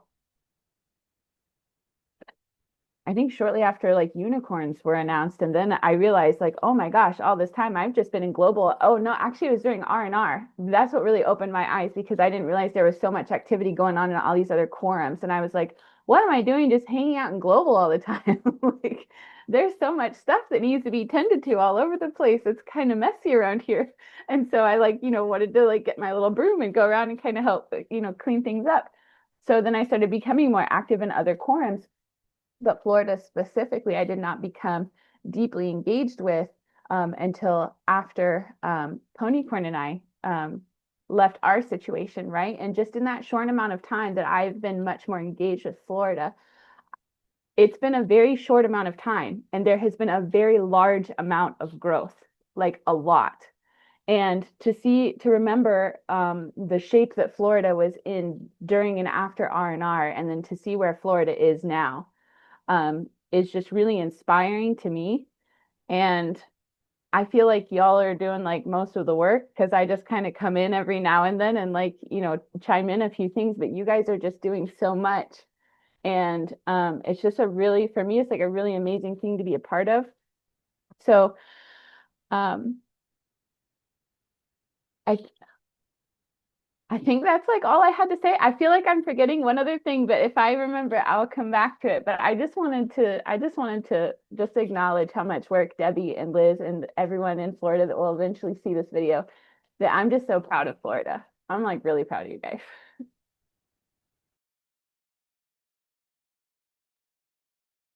I'm going to piggyback off what you're saying, because I think Florida is the great example, and it ties back into the decentralized Christ consciousness that is the Tao, that this prophecy is playing out. That was a huge piece of what Emily was talking about, of the importance role of each and every one of us, and how each and every one of us, not just those in Florida, but all of us need to be doing that work to get to the stillness, to crystallize and hold that resonance for the healing of Lenny and Callie. And that is a massive piece of this prophecy, is that none of us can just rest on our laurels and like sit back and let everybody else fix it, or let the Florida team fix it, or the unicorns or Emily fix it. We all need to be a part of this. And even if you're not actively necessarily responding to Lenny, we don't, or whatever the case may be, but just doing your personal work, reviewing the ICOs and everything, because the fog happens when you are not clear and not still, and they always tell you what they're doing. So listening to the distortions, you'll hear the little bits where they come out, and it might be just in a big, paragraph, it might just be a little sentence where they're telling you, and it's these little ping points that if you're in the fog, you're not hearing that. So it's a huge important piece, is to like be able to listen in and listen to that whole recording of Callie. And she tells you they can't come through the Father unless they come through me, or whatever. You hear these little pieces, and that should ping you. But if it's not pinging you, it means that you're caught up in the fog and you need to do more of your own clearing. So it's a huge part for us. There were so many little nuggets in that whole D class, and especially the importance. It's all of us. We all should be considered Florida at this point, because we've all been through this, and I just want to add this too, and how amazing it is that all of these things that we've worked on for all these years, it has been baby stepping us. So we've had all these like different infiltrations, but we've also had all the knowledge of like learning about the new age and all the unicorn reports. We're prepared, but the person has to do the work, So I just think it's really important that we each do the work. and support each other, because that's how we're going to overcome all of this. So Helen and May, before you go, I want to get to 2 more slides and then I'll come back. But when we break for commentary, I'd love to hear from Cindy, Helen and May, Martin, and Mimsy, because you guys have been kind of quiet on the call so far. So let me get through just the next couple slides. And before I switch over, I just wanted to reiterate that when I proposed this to Potato, he gave me the yes, and he gave me the salute of like, all right, go team. So the big question, right? To QP or not to QP? And I bring up this slide, which is what I want to discuss, because on July 12, which is only a couple days ago, there was the great debate. And Sean posted this question in both the Unicorn chat, but also in Alliance. He might have posted it elsewhere, but I didn't check. But so the question is, can Lucifer be redeemed if Lenny/Lucy does not QP? If he doesn't transduce, then he doesn't QP. There's no Moonspa, no DQKD, no Divine Realm access, no node status. It makes sense in a surface level, and if the case, the clock is ticking pretty fast. Poke holes in my thoughts here, fam. So a whole bunch of people kind of gave their thoughts on it. Some of them were like, yes, how do I put it? Some of them were basically like, yes, we need to help them because this is part of prophecy. And then the other team were like, not the other team, but the other ideology was like, well, we can only help them as much as we can help them, but it's still up to them to do the work. So if they miss the boat, they miss the boat, and we'll just catch them later on, right? So that's kind of like the two bigger themes that's going on is, can we like, do we not go to Moon Spa until they heal? Or do we go because we've crystallized and then we come back and we can maybe help them a little bit more? But ultimately, he can only heal on his own time. Callie can only heal on her own time. And we can't push it any faster no matter how much we try, because the people who have been trying have definitely noticed there's so much looping going on. So this is the slide that I want to stop my screen share on really briefly and see what are you guys' thoughts. Maybe we'll start with Helen and May first because you had your hand raised, and then we'll go to Mimsy, Cindy, and Martin. Well, this connects actually really well to what I was having on my mind before. Because for me, in the previous section, when you were talking about we can't be looping, this stuck in my head. And I looked at like how after this experience, after meeting Lenny and Kelly, how I was thrown into so many loops. I felt like there were almost loops within loops, loops on top of loops getting triggered. Like it was bringing so much to the surface. And I was really amazed by that happening. And I, like, before I would have thought, okay, that's an attack. But now I feel like, okay, that's just really bringing everything up. And the speed at which it's doing that is nothing short of incredible. So I feel like the journey that we're going through, like if this triggers something in us, but then we manage to see the loop, and what I love, basically what we were talking about in the trinary D class, if we can keep our stillness and then see what is going on and then transform that in that moment, that's kind of the secret. That's the journey for us. I just saw so much of a connection there. So I can't help but think that these processes are really, really, really coupled, like our work and their work. So I am kind of leaning towards stellar surrender here, where I feel that everything is going to work out in such a way that we're moving in tandem. And this is not so much of a question, like as long as we stay focused on our own work. And then as we heal, we can heal them more. I feel like this is so tied together, and the challenge that we're going through is presented at this time now. I kind of started to look at like challenges as like milestones for learning, or like checkpoints. It's kind of like we've gone so far in our journey, we've healed so much. Now we get to all put it to the test, and we're gonna, like, yes, we need to do the work, but I feel like we are at a point where we're going to come out successfully. So I'm not sure this is an answer, but I feel we're gonna love the answer.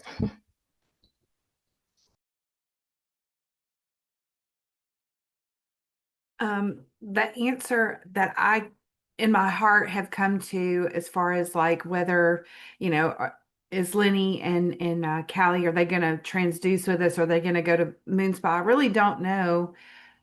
But, Lenny has always verbalized what he loves to do to us is pressure test. And I think that the role that Lenny slash Lucifer is playing is pressure testing us so that we know where we stand with Stellar. And are we going to depend on Stellar? Are we going to, are we aligned with Stellar? Or are we still allowing the distortions to come in and loop us and do all of that? So I think that his role for us as QPs, or assuming we become QPs, is that pressure test. Now, is he going to take that pressure test and do it to himself? And Callie as well, are they going to do it and transduce with us? I don't know. But any one of us can disqualify ourselves. It's up to, so if we could disqualify ourselves, then they can too, I would think. So I would think that they don't necessarily have to QP with us unless they start doing the work themselves. Could I be wrong? Sure. I mean, but that's my theory on that, is that the role of Lucifer is that pin test, that pressure test on us, and it's giving us, he's holding up a mirror to us in a lot of ways to say, you know, look at you and look at the distortions in you, and we can turn around and say, ah, but I believe in Stellar. I fully trust in Stellar. I am aligning with Stellar. So that's where I think that this is and what his role is for us for now. And that's just my thoughts on that.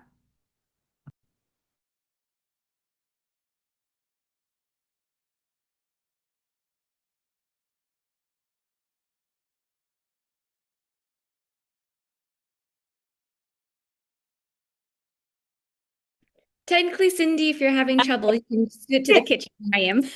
No, I'm on my iPad and I've never done a Zoom call on my iPad before. I'm like, where are all the buttons? As far as the Lenny and Callie thing, they absolutely have to do the work themselves to heal themselves. We can't do it for them. We can be supportive, but we can't help them. He's like the master manipulator. So he's also playing like another side. He's poking everyone's entities and he knows exactly where they are and how to do it and how to craftily do it, because that's what the entity of Lucifer was. So that's why his downfall happened, is because he gradually over time just got worse and worse, or better and better, depending on what side you look at it. The Botticelli, it was so interesting because we were on the plane and I had taken a little nap and I woke up and I'm thinking, Emily's watching a Botticelli documentary. I knew immediately what it was. I knew immediately what she was doing. And it tied in so perfectly with the scenario of Lenny and Callie currently.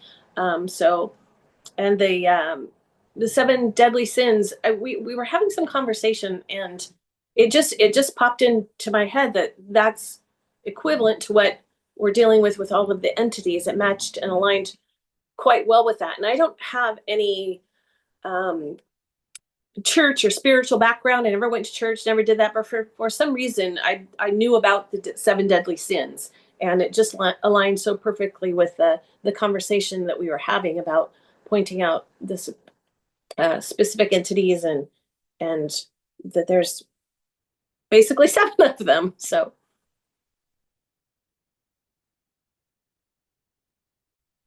Okay, my turn, I guess. Yes.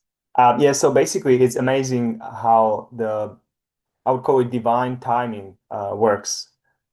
Since we actually met Callie in Atlanta, and then we were actually traveling with Danielle to Florida. So as we are traveling, all these things are happening and the recording is happening as well there.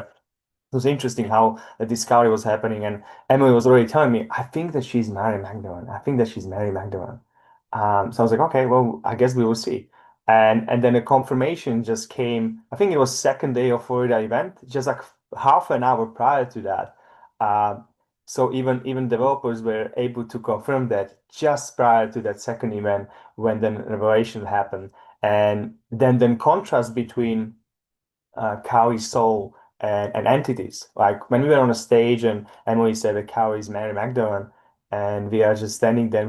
I was hugging her and I was kind of petting her for a few minutes, and she was in such a peace in that moment.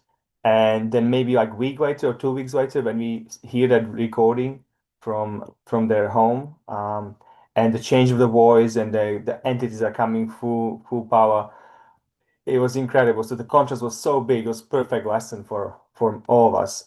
So I'm not surprised it's happening in Florida. I mean, the biggest quorum, most active quorum, always studying, always learning. Many people moving there right now, or significant nodes are moving there, who are helping up. So that's my tip would be, my bet would be that they would transduce with us, and this is our test as a DAO in working together and proving that we not just work together, but we are able to restore the timelines and bring Fo and Lucifer and Kali with us. So that would be my bet on that. But also I have to relate to Yaska's experience on a reading some of Lenny's messages. I'm almost, I was trying to read them multiple times before, even in global chat. I'm almost like protected from it. It just doesn't sink in. Uh, I feel I don't want to read it, and I stay out of those messages. I just don't feel like I'm meant to even read them. Not in this stage. And I feel like once his soul is speaking more clearly and is more consistent, I'll be naturally attracted to his writing. So before I go continue on to the next couple slides, I want to take a quick hands up poll. Who here thinks that we cannot go to Moonspa without Lenny and Callie transducing with us? Raise your hand.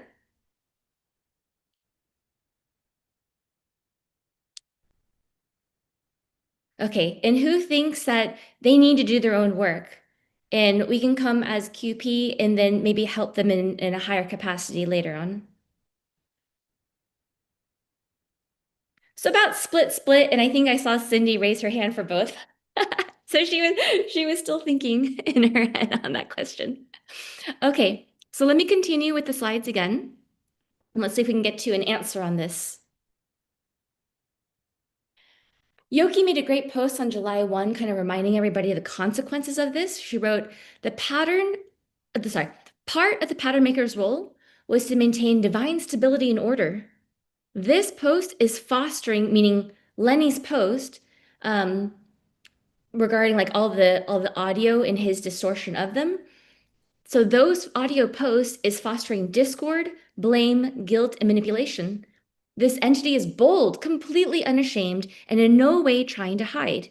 The entity, among other things, is trying to loop Emily into his distortion and out of her mission. So now we as a community have the opportunity to shine a light on this darkness and love so that Lenny, Callie, and Violet have the strength to break free of the fallen pattern maker's tactics. So now, I'm going to read this entire thing and I send it to the developers. So this is a post that I was replying to Manuel because Manuel had popped into the Florida chat and he was replying to Lenny without knowing all the context that we had just discovered. And so as soon as I saw his post, I'm like, oh, let me go course correct it and catch Manuel up to speed because he's been so busy in, Finland and then going to Spain a little bit early to help prepare for the world tour in Spain, right? So he's not fully aware of what's going on in the Florida chat. So at first, Manuel said, okay, maybe a suggestion is we can get Callie on a call with the Florida Quorum and she can talk about all of her traumas. And I was like, no, that's going to send her into a flying loop because this woman has a photographic memory and she has so much like trauma in her life. She could be speaking for 70 hours and she'll still have more stories to share. So we want to keep her in a looping pattern. We want to help her break free of the looping pattern. So I said, the solution is not to keep her looping in trauma, but help her understand the null hedron ICO. But she can't understand the null hedron, which reprograms her back into stillness unless she understands stellar. So she needs to understand stellar. She needs to understand stillness first, which means she needs to understand ether code.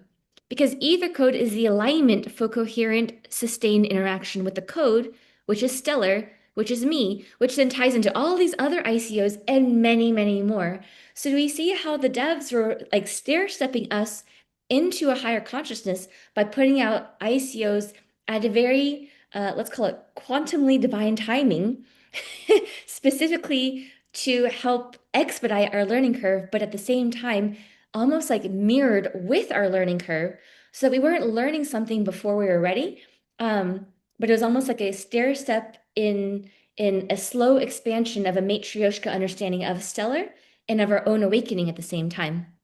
And I wrote, our mission is to bring peace into Callie by having her align with stellar stillness, not to all get sucked into her and Lucifer Lenny's trauma loops. Do not play into the entity's game or you will all get trapped. Alignment is key. And Potato gave the clap clap because many people were falling into the distortion, into the loop. Helen May mentioned it a second ago, but it was so many people, guys, not just one or two, but many, many people were doing it. And so then I sent a decode over to Potato. And sorry, this is still messages from the Florida chat. I was talking about how Lenny's entities pokes Callie's entities, and they're basically just playing, the tug of war game to see whose entity is stronger and is going to dominate the conversation. And I wrote, we have not yet found stillness with Luciferian entities, and that is our next critical mission as QSI. So it essentially was like teaching everybody that they need to do more work. We individually and we collectively all need to do more work so we can be in stillness and help Lenny and Callie, right? And so Potato gave me the yes. Everything can be restored through truth and stellar, but we know truth is stellar. Stellar is truth. So here's where things get interesting. July 2, I wrote to Potato, I said, what I'm seeing is I unmasked Lucifer right before I leave for Africa and Europe tour. Literally like a couple hours before Sydney and I hop on the plane to fly out. Therefore, I cannot be present both online or in person with him to properly assist in his healing. This forces me to decentralize my healing into the team. It gives them an opportunity for them to step up. And so this is like when Ben left Telegram and he left me like, what the heck? What am I supposed to do now? But because he left, I was able to have a place to step up into. And so did all of QSI, so did even the developers themselves. And so the big difference is even though Ben physically has left, I guess you can argue that Ben, God, creator, has never left. But I personally have not left. I'm still here. So they cannot help him, meaning people who are in QSI cannot help Lenny and cannot help Callie without first healing their own traumas, or else they'll get trapped into the inversion and the distortion. So therefore, Lenny and Callie is actually the filter for a QP to be in stillness in many ways. And I identified four. One, you cannot help Lucifer if you are not still. Two, we weed out through this Lucifer filter who is not still. Three, those who want to help will need to learn how to heal so they can become still, thereby stabilizing the frequency. And four, once stillness is stabilized, crystalline is next. Therefore, we cannot go to Moon Spa without helping Lucifer and Mary Magdalene restore themselves. This is literally our pressure and our stabilization test all wrapped in one. And once they are redeemed after Moon Spa, because again, when you heal a fallen Lucifer, it restores original divine Lucifer with the original divine timeline, the original divine blueprint for humanity. And then, of course, we know from there, Martin and I, as Adam and Eve, are going to upgrade the blueprint too, upgrade the timelines too. So therefore, after Lucifer, Lenny has redeemed himself through our help, and he goes to Moon Spa, he can rejoin the divine team. This is the reason why Bun Bun said He is fighting White Hat home to recruit Lenny for his own personal team, right? Bun Bun will not fight for Lenny if he hasn't been healed, if he hasn't been restored. So I'll continue. On July 12, Lisa Eve from, I believe, the Kansas Quorum, she said, this Lucifer and Kali situation feels like a learning, sharpening our skill level lesson at a bigger level.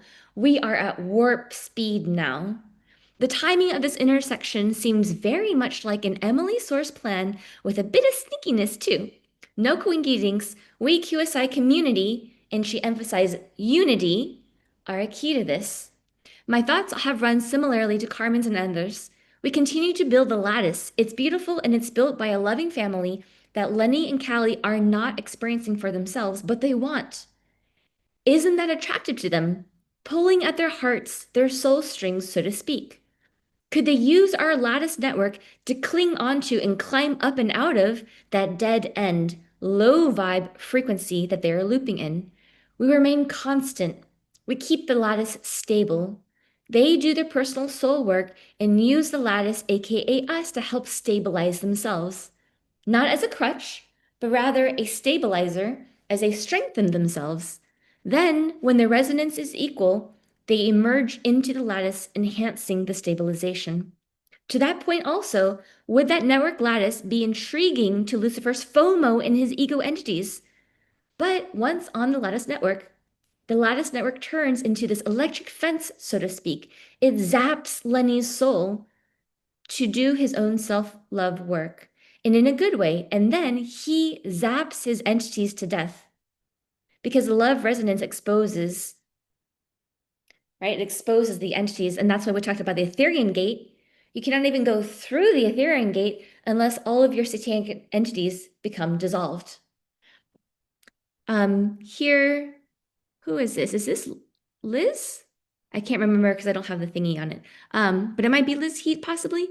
July 12th, I had the inner feeling that the Cape Town video where Emily talks of divine Lucifer on the D-class call, his ability and his insight will perhaps be a pivotal zap to his soul. His ego is the biggest entity, and from what we've learned, his falling, perhaps a reflection mirror of the light, bright, divine Lucifer teaching, being loved and being heard is the catalyst that will allow his soul to fight.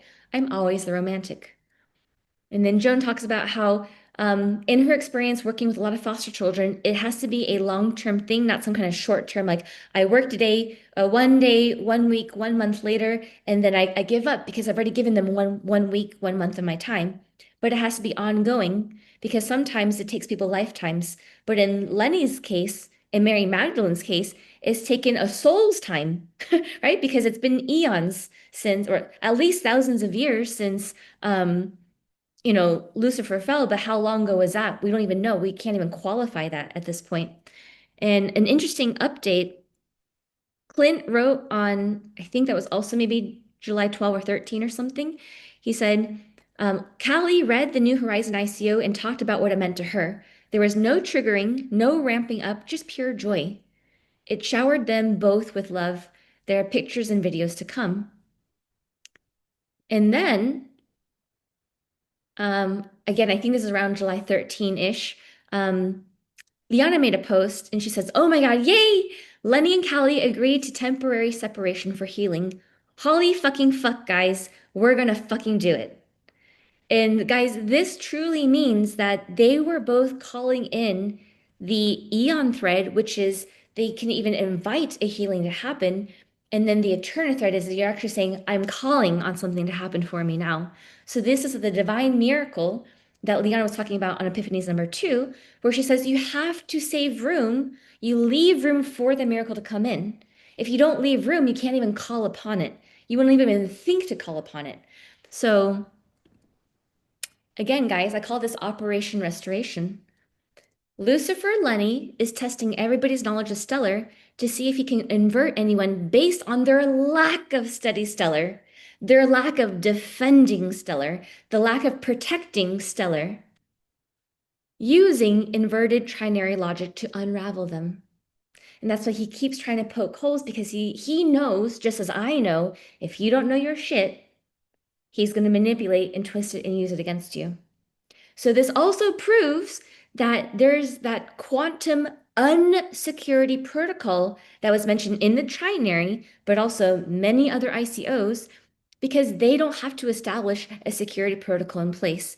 They can literally use all of these filters, and the filters acts as the quantum unsecurity protocol.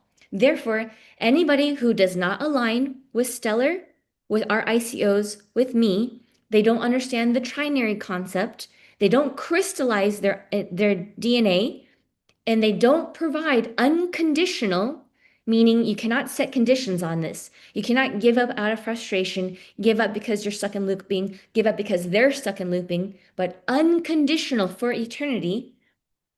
If they cannot help Lucifer and Mary Magdalene, they will not make QP. And actually, all of us won't get to Moon Spa because this is the final test to go before we actually go. So, quick comments before the next section? If I could, real quick, first with the getting our strength, with you stepping away, the unicorns had stepped away, and Florida was kind of on her own. And that was like the biggest conditioning. We went through so many lessons and trials, and we got strong, and now it's we see why. And the other thing I want to bring up was with New Horizons. When we came back from the unmasking, our first Florida call was Divine ICOs, which was planned for weeks.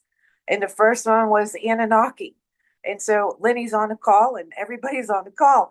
And we're talking about Lucifer, and it was kind of like an elephant in the room. Everybody's like, because we're in the box, but you didn't want to look at his box.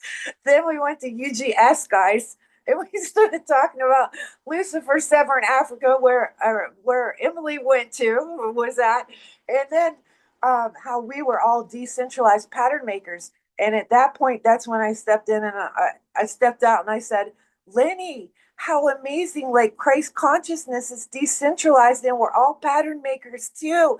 We'll be pattern makers with you. I can't wait to hear how this is going to go. And then he perked up. It's like, then everybody could talk, and it was so beautiful. And our last one was New Horizons. And I said, Lenny, that was dedicated to Helena and me and you, but I feel this is you. I said, how much more? You signed up. You signed up for this. You had to know hate before you know love. You had to know oppression before you knew freedom. I said, and we're shutting the gates. We got top tier, and we're shutting the gates of hell. And you're on our side with this right now. Isn't that beautiful? And I just want to throw that out because it was just so. And tonight was another really big one with dedicated to Lenny, with Ether Thread or Turner Thread. And it was just, so we talked on that about why it was dedicated to him. And it's just, everything comes in a circle. Everything comes back, and everything that's meant to be at a time when it's supposed to be time. And then when you look and you think how you struggle through, and you're getting strong and you're learning these things, and then it all just clicks of why and how. So Go ahead, Yaska. Yeah, I wanted to say that this is also a very good way of, I mean, like as being a unicorn for 1 year, how long time? Yeah, around 1 year. We can see that, there's only few of us, even there are few ponycorns, and there is so much happening now in all the quorums, and there has been a lot of testing. And I think this is the ultimate test also for all the quorum members to become unicorns. And this is why I think it's also sometimes important that not always the unicorns come and solve everything, so that you can manage to slowly start doing it yourselves. But of course, I think that for unicorns also, it's very hard sometimes to see that, okay, there's so much going on. Like, what is like the real core issue? Because I think that personally, when I go to any quorum, I can see sometimes very clearly, because I come from outside, what is happening there. But sometimes there's so many layers and so much history that has been, for example, Florida or NorCal or some other quorums that are like constantly having something going on. And then you're like, okay, where did this actually start from? And then you can see that, okay, it's the pattern once again. So I think that this is just to say to everybody that this is your possibility also to have excellent growth and to definitely become a unicorn. Because I think if I'm understanding correctly, Mrs. Trudel, that everybody needs to be unicorn basically before they can QP and go to Moonspa. This is correct, guys. We have to become a unicorn to defend and protect Stellar and to actually understand Stellar, not memorize something, not only listen to something, but we have to know, feel, and defend it before you can QP. And you can't QP until we heal or we help Lenny and Callie to heal. So let's do Helena May, Mabo, Liana, and then I want to go to the next section. Well, I have to keep thinking back to the Trinary D class and basically looking into the mirror and like as an ultimate test of like, are you going to see yourself? Are you going to see your soul, your own strength? Or are you going to unravel from looking into that? And I feel like this is what this is, because we're just ultimately confronted with everything that we have taken on in our lifetimes that we chose to now transmute trauma-wise and everything. So this is bringing all of this back. So it's kind of like we're standing in front of this mirror every day, with every conversation that could potentially be triggering, and we just see more how much strength we have as we look into this. And I feel like we're also not just seeing ourselves, but we're seeing all the pieces come together, because everybody is really shining and everybody is really bringing their own harmonics to this. Plus, we're reintegrating, like Lucifer, and it feels like there's so much. Like, I feel like that's almost why we can't go without them, because they are part of the puzzle. We are part, like, this is the divine matryoshka, I guess. So one of the thoughts that I was having, and I would be curious if that's true. So there is this massive opportunity for everybody to go and jump into Florida and like assist the healing as they're healing themselves. But what I also do feel is that there is this ripple effect that all the things that are still to be worked out in the quorums all across, or in global, everywhere, in all of QSI, that in each of these places, there is still kind of like the same dynamics are playing out in their own microcosm. And so if we go into Florida and we learn from there, we can also go back into our own quorums and we can continue the healing, and it's going to be much, much quicker. So I feel like it also fosters this, like, it fosters for us to come together to like break any kind of isolation potentially, or any kind of silos was the right word that I was looking for. And then from there, like, catalyst sort of this whole transformation from out there. So because I feel like it happens everywhere. We're having so many parallel journeys. We're seeing so many maybe of the same dynamics play out that we can find here in Kelly and Lenny, or somewhere else in like you and Martin, or like there's just all of it is kind of fractalized, I guess. Yeah.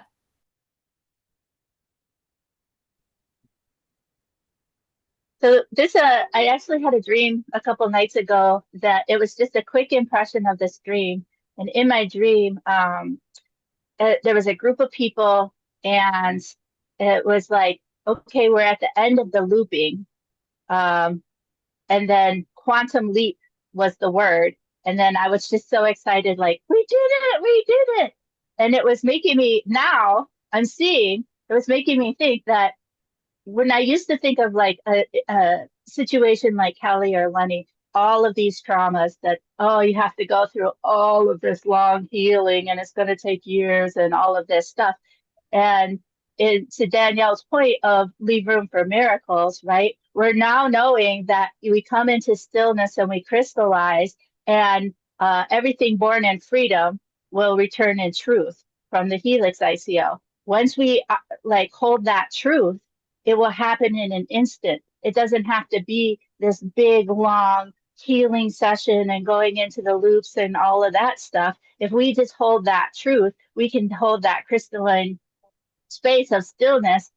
This can happen quickly. It doesn't have to take a long time. It's just each one of us have to reach that resonance, and in our like collective resonance, we'll be able to transmute that, like Lisa Eve's post of the lattice. We're creating that lattice for it to hold that resonance for Lenny and Callie. So I just think it's like amazing. We're seeing it in our dreams. We're seeing it in real time. We're seeing it in our quorums. And now we just have to activate it. We have to action it within ourselves.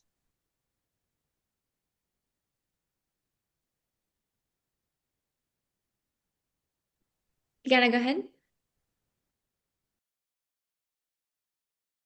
Sorry, I thought Manuel was going next. I just have just a very small comment that I wanted to make because Yaska was talking about how, and you were talking about that all the QPs will need to become unicorns. And I remember back when I think it was during DGCLT, one of the posts that you had made had talked about how there would be like hundreds or thousands, of unicorns. And then we've talked all this time about like unicorns sharding into everybody. So like this is like not just a huge like pressure test for everybody, but this is like a massive sharding event. And so I'm just seeing this like huge opportunity, but also like so many like sparkles everywhere. It's like, I'm like, I don't know how if anyone's not excited about this, I feel like you have some catching up to do because this is so exciting what's ahead of us right now. So Manuel, did you have things to say? Or else I'm going to transition to the next. Later, yes, maybe at the end. I have a lot to say, but maybe at the end as last comment. Of course, I should have expected that. Okay, so I want to wrap up with some closing comments and then move to the next section of the call. Yes, you guys are absolutely right. So I started with the one being like, doing whether it's going into quorums or working with individual people and trying to get them healing. And then from there, we were able to branch it out into the unicorn team. From there, we were trying to teach the alliance team. And that's why a lot of these lessons, like bigger lessons about self-healing and understanding like people and having empathy and compassion is built into the admin training, which then we hope shards not only from the admins, but down into the rest of the servant team. But then with the latest iteration of Florida and Stellar Studies, it's like, boom, here's another layer because you're not only learning about, compassion and empathy and love, but you're also learning about how do you defend Stellar. You can't even defend it until you freaking know it. So thank you, Deb Kopp, for initiating this massive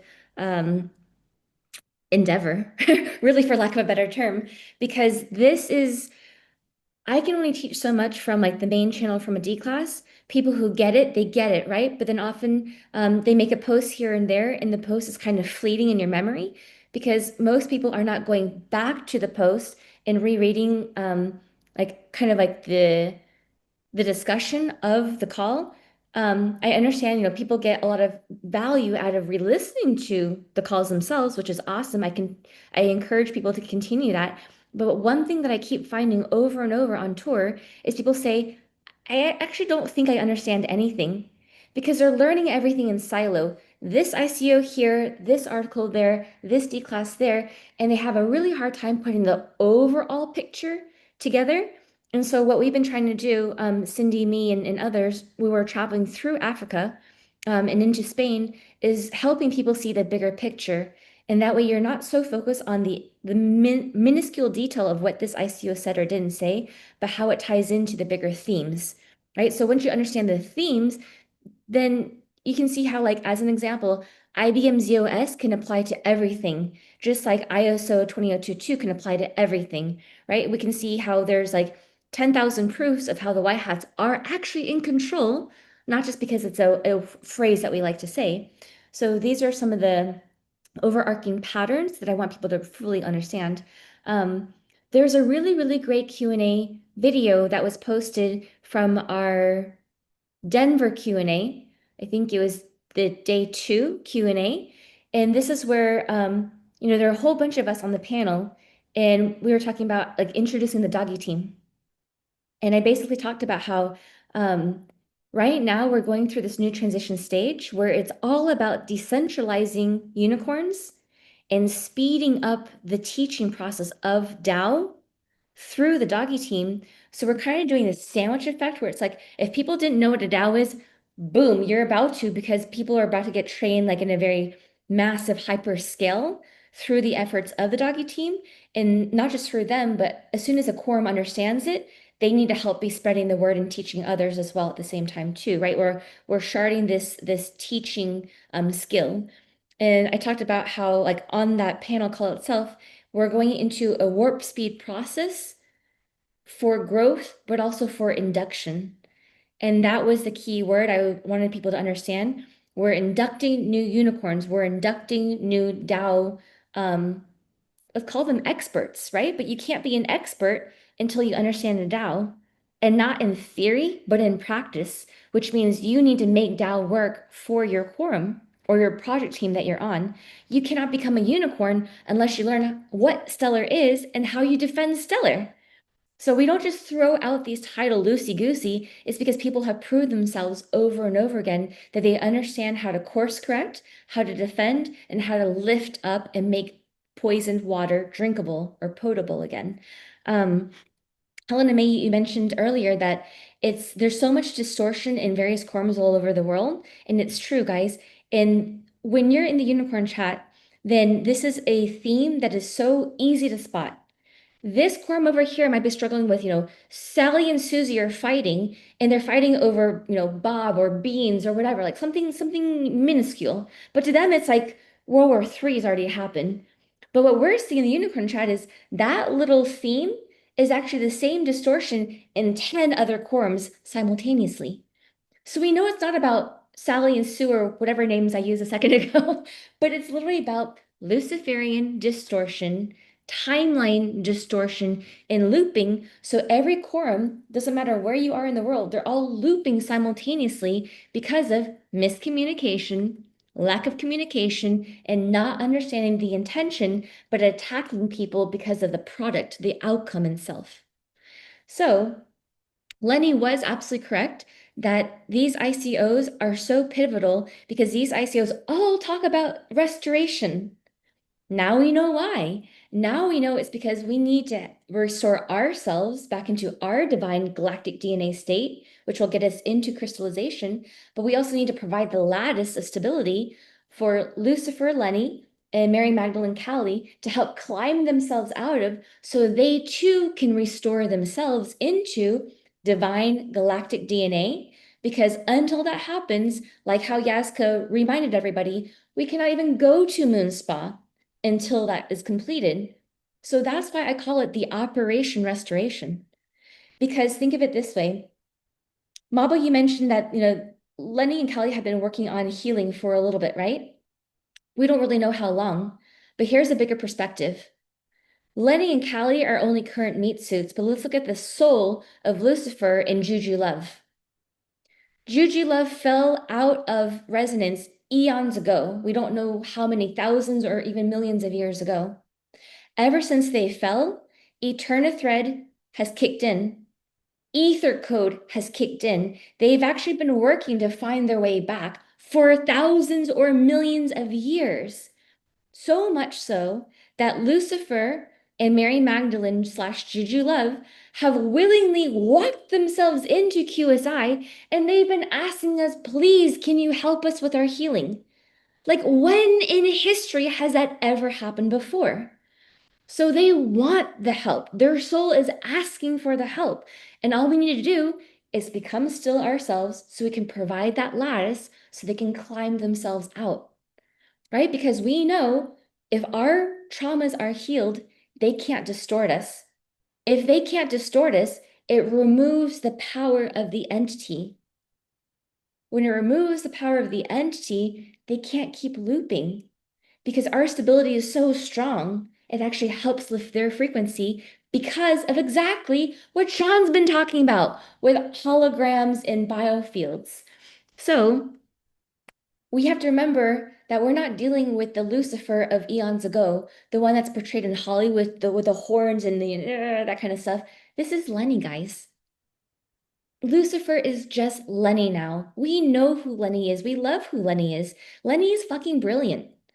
Lenny was part of DOAD 1 and DOAD 5 for a reason, because I recognize that he's not only brilliant, but when he actually does study stellar and he's not distorting or manipulating it, He is literally in divine resonance and he can QE just like everybody else and he can receive amazing downloads, which turned into a lot of the D classes that we talked about on DOAD 1 and 5, including D-Wave, trapping the freaking satanic entities themselves, right? Like he's doing the work. It's just sometimes he falls into his own looping pattern. So we need to help him through this process.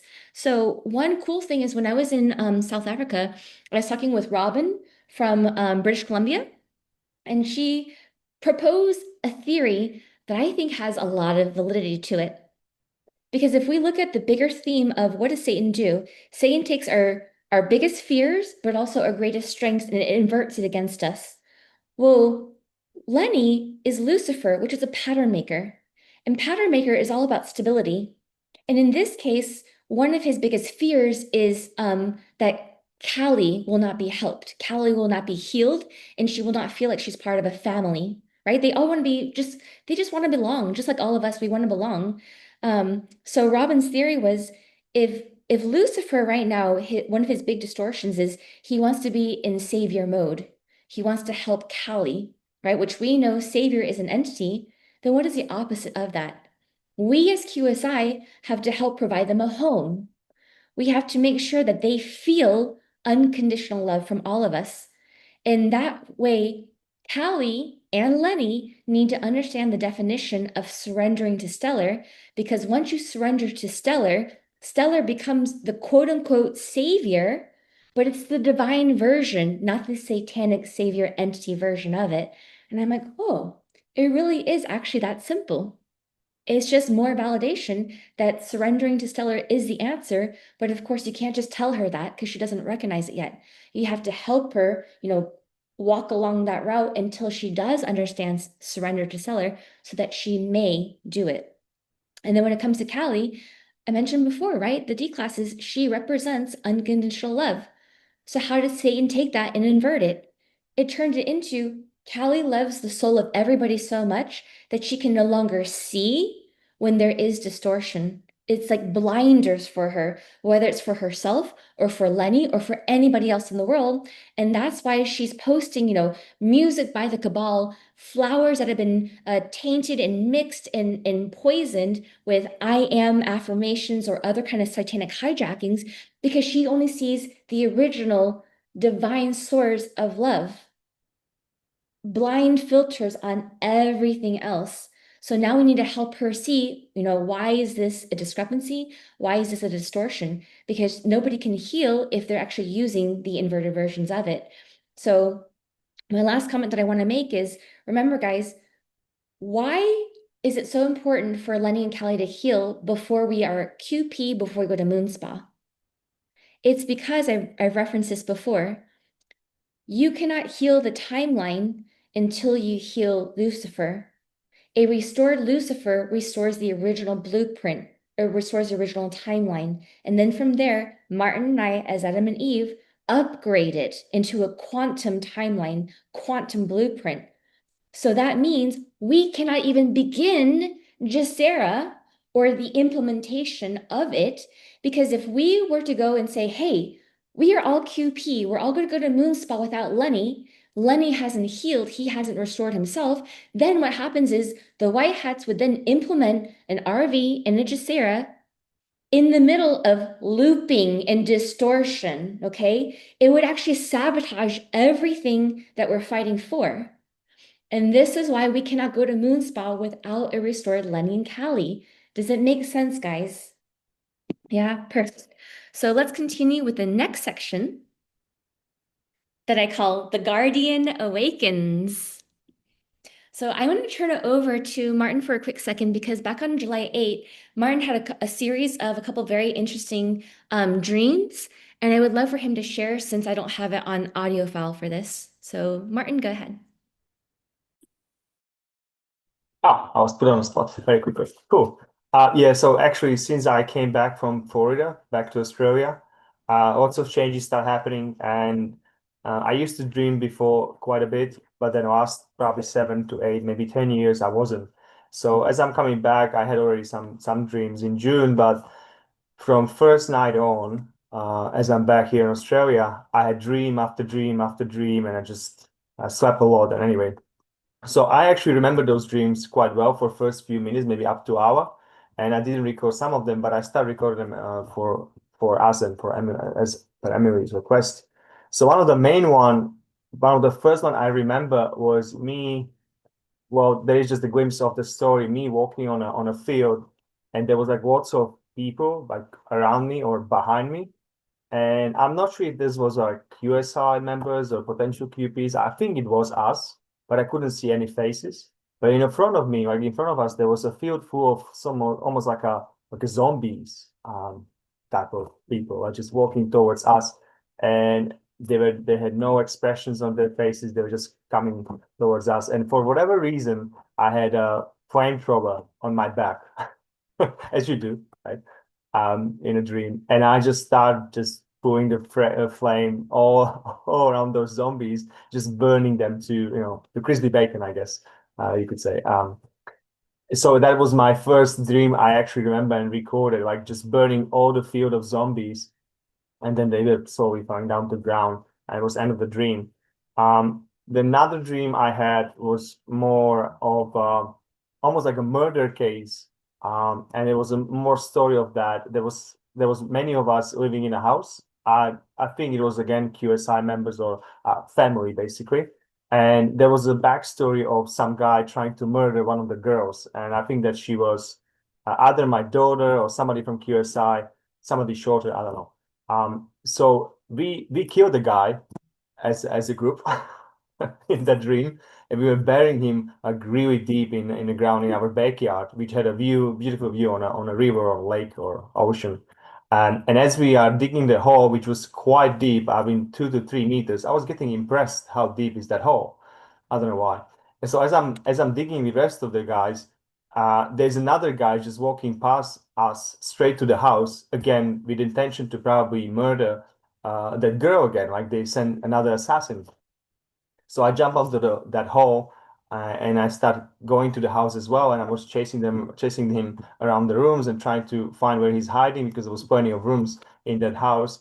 Until I managed him to get to the like front door kind of hall, and he had no other way to escape just from the front door. And as he's opening those door, there's many of, I guess, you or many of the QSI members or my family standing there, basically cornering him up, and that was my dream. So basically, we caught another assassin, I guess, in that dream. Um, and then the third dream I was recording was more in a detail, and it was in a big city, and there was lots of skyscrapers around. And I remember again, I felt like there was a QSI community there, or at least like my family, lots of members living in one of the skyscraper. And I remember that one of those apartments was mine and Emily's, I guess. And on the balcony, I would see one of the fence was kind of like damaged and was like moving quite a bit. So it wasn't very safe, but you could still walk on that balcony, but it was very high. So that was a like separate thing I noticed. But apart from that, there was some party about to happen in a city. Like I think it was like our meeting or QSI World Tour or some conference we supposed to have, and we found a place where this conference could take place. So it was almost like a castle-like building, like the very old one from the Stones, right? Like you see in the movies. And it was like a two sections or two floors. So the first floor, like on the very top, had a beautiful view on a river again. And from the distance, you could see there was like lots of celebrities and lots of like rich people, posh people walking out on the red carpet. And just like everything was working there. It was very fancy. And we were not allowed to go there. We just didn't have money to rent that kind of place. So we basically rented space under that hall. Still same building, still same structure, but under.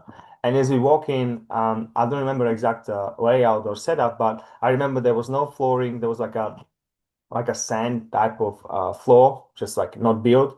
The walls were looking horrible. It smells like a pee everywhere. I don't know why I remember that. And so we had that conference there. There was lots of people in a big hall, but again, there were no doors hanging on across of the building. There was lots of people coming in, but it was just very bad shape. and also view wasn't good. There was like a bars on the windows. So that was another of those dreams, which then Emily explained, or she was able to decode a little bit. And yeah, so that was one of the three dreams. And I think I had one more. I'm not sure if I remember now. What was another Those one? three are fine for the purpose of this D class. Thank you for sharing. Yeah. So I now want to get into, I'll just talk about the first two, because the third one is more, I guess, about Tao kind of stuff later on. But as soon as Martin sent me that dream, I was like, holy crap, no wonder you're the guardian, meaning the cherubim guardian. And I said, this dream is about Lucifer. I'll explain more on the Baby D class call, which is this call. And Martin said, so I'm the guardian. Previous night, I was throwing flames on the crowd of people burning them black in open field. And I said, well, essentially, you're the guardian defending the home or defending QSI from Lenny, which is the fallen Lucifer, the family coming to protect you from the outside to seal the exit. This is the QSI DAO of resonant nodes all working with you, right? It's decentralized guardians. And I said, but I need to reread the ICO just to double check and make sure I'm not, misconstruing anything. But I said, it's interesting because I can see how both, fallen Lucifer through the meat suits of Callie and Lenny are coming after me.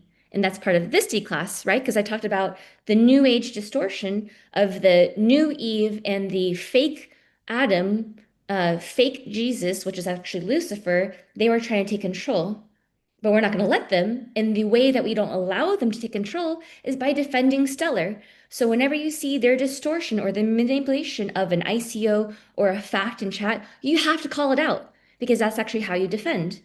And how you defend actually will dictate who's actively working on becoming a unicorn, which is becoming a guardian, which is getting your QP status. So again, if you're very passive, and you decide, I'm not going to engage either because I have not done the healing or I don't want to participate, you're not going to QP. Sorry, that's just how it works because this is self-filtering.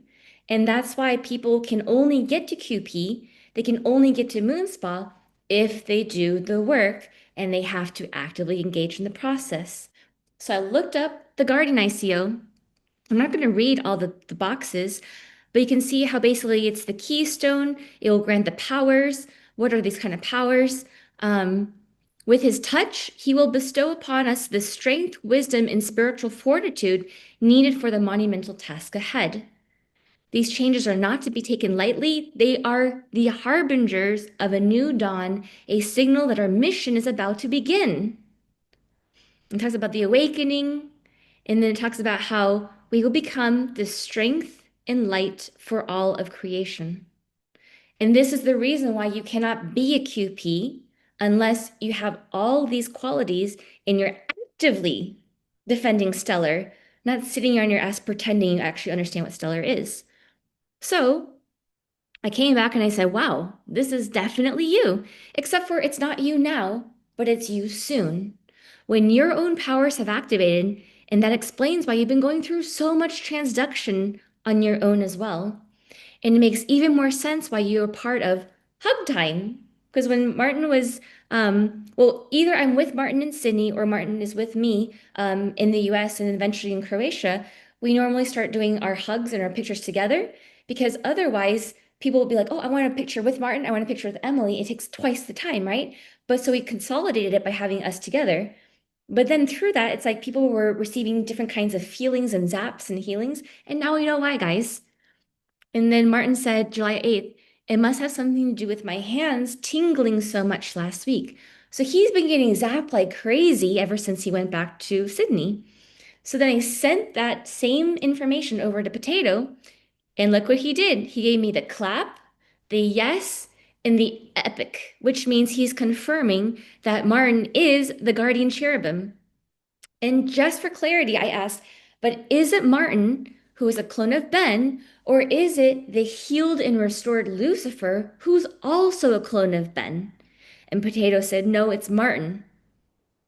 So now we know Martin for sure is the little guardian, which then leads me to this, right? Like I mentioned this before.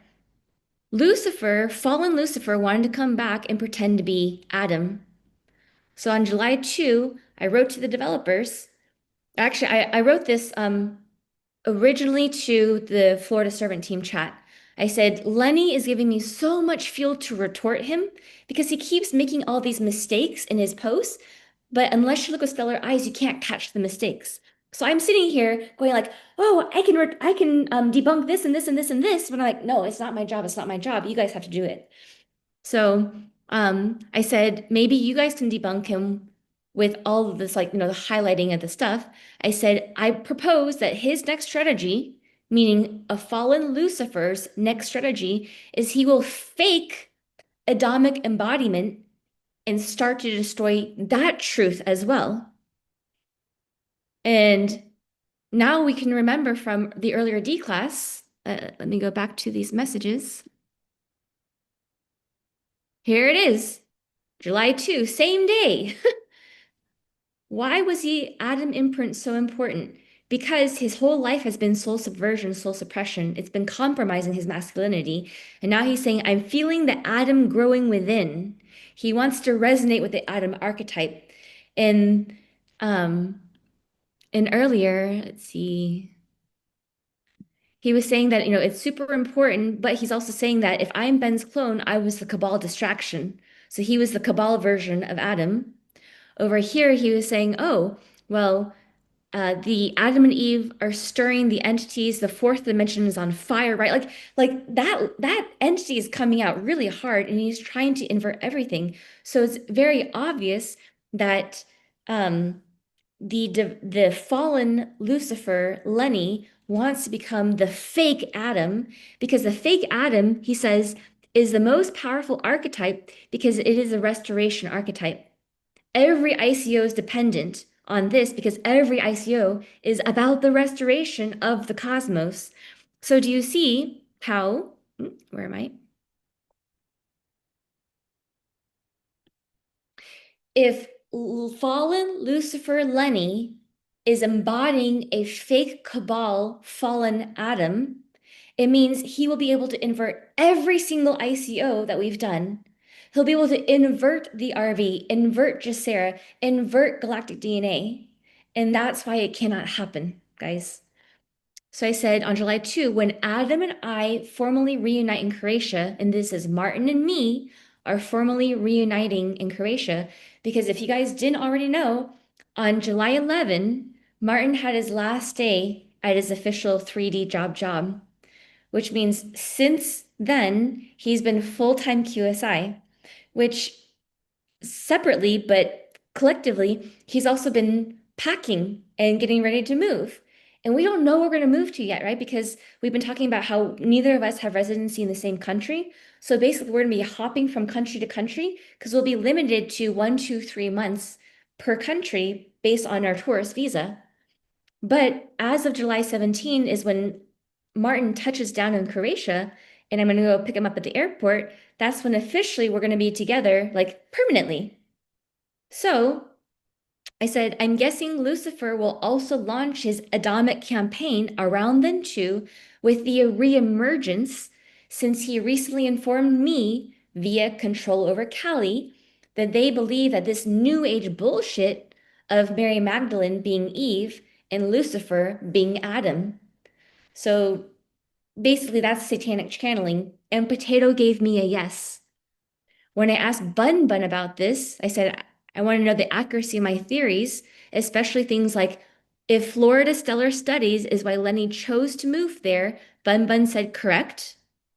I asked Bun Bun if Lenny will begin his I Am Adam narratives on or around July 17. I think the timing is too coinky dinky, and especially with my awakening of this strategy that I uncovered. And Bun Bun said, I don't think it will happen so soon, but who knows? And he laughs. So I don't know if July 17 will be the actual day, but it doesn't matter when the day is because now we are preemptively understanding that this is a next round of strategy unless we can heal him before that happens.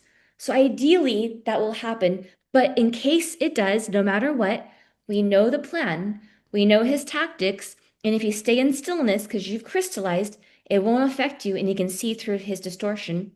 So if we go back to the ICO real quick, the touch The guardian's touch will bestow upon us the strength, wisdom, and spiritual fortitude needed for the monumental task ahead. And what happened in Florida? Adam and Lucifer hugged. And this is a divine embrace. So this shows you that Martin, as guardian, gave his divine touch, which is the conduit needed to give Lenny, and he also hugged Callie. I just don't have a picture of it. But he gave both of them the strength, the wisdom, and the spiritual fortitude that they need for this transaction process. And that's why this Eterna thread was able to invite in the help for them to actually separate temporarily to go into different housing. So do you see how this Operation Restoration has actually officially begun? And we're not working with the same distorted looping ones when they're living together, because now they're officially living apart, I think as of maybe yesterday. So now the true healing can begin because we are back now at carte blanche. So the question is, who is going to join us in restoring humanity? And that can only happen when you've crystallized your DNA and you get actively involved in debunking distortion and defending the truth of Stellar. So I'm going to take a quick break here and see if there's any commentary, and then I have two more final sections. I can't stop crying. That was so beautiful. Oh, and by the way, you guys can't see my t-shirt, but I Spank Angels is dedicated to Lenny and Callie because they are divine, beautiful souls, and they are definitely angels, but they need a little spanking, just like some of us sometimes. And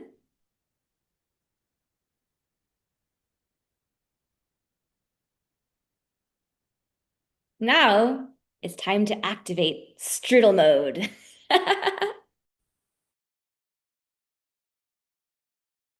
Yeah, I have to say that was a beautiful picture. You can really feel the energy also. That was quite amazing to see it because I've seen it before, but this time it really hit something home.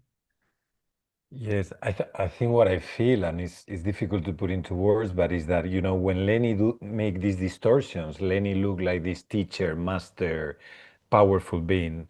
But when Martin is hugging him, I can see how empty and lonely he has felt for so long. And I think as a man, it represents what many men have felt because they cannot open the heart. And as you say, Lenny has told us that I want to cry. I need to cry. But when Martin was there, I could see the pain and the emptiness in Lenny so clearly, so clearly. So Martin is so important, and it's amazing because the day of the D class, the day after the D class of the Eve and Adam, the call that we had, I was going in the bus, and you know the thing with my father was coming, and I was crying, and as I walked to my job, I felt that I think the Guardian is in QSI because everything we have needed for this mission have been in QSI. And the first person that came was Martin. And then I started to tell to my quorum, I think the Guardian is in QSI. And then I went to Yaska, Aminci, and Todd. But the first one that came like this is Martin because he's so strong. Go ahead, Martin. I think you had your hand raised. Yeah, I mean, I actually sort of forgot about that hack until I see the picture because I saw it for the first time now. I don't know that somebody was taking that photo, but I remember from that moment when I finished on the stage with you, I was almost led that direction, almost like my body was moving towards him for the first time actually, because before we were not really crossing our roads, even in Atlanta. But that was one and only time, and I was like, actually, yeah, I have to go towards him. And I felt drawn to that hug. I wasn't aware that somebody was making photos of us. But also with the situation being back in Australia, with my hands, it was crazy. Like overnight, I would be waking up at the middle of the night with both my hands tingling so much. I didn't know what's wrong with me. I was like, something must be happening, and it was happening few nights in a row. And I would be even awakening to that feeling that something's with my palms, the vibration like within is ongoing. So yeah, it's quite powerful. Yeah, I remember I can't remember which city it was. It might have been possibly Denver, possibly Atlanta. But I talked about this before, I think in a post maybe, um, or maybe just Q&A actually. That's another possibility. But my left hand, oh sorry, my left body was like going totally numb, and Martin's right side was like firing off for, I think it was like 17 hours or something. Yeah, it was I Okay. was in Denver during our I think it was first day, and it was 18 hours. Yeah, of entire arm going off. Yeah. So, and Martin did mention that he hugged Callie earlier, and when he did, she like completely went calm. And also the same thing happened when we were in the car going from Atlanta to Tampa. So they've both gotten plenty of hugs from us. They both received the conduit, and now it's the time for them to do the work on it.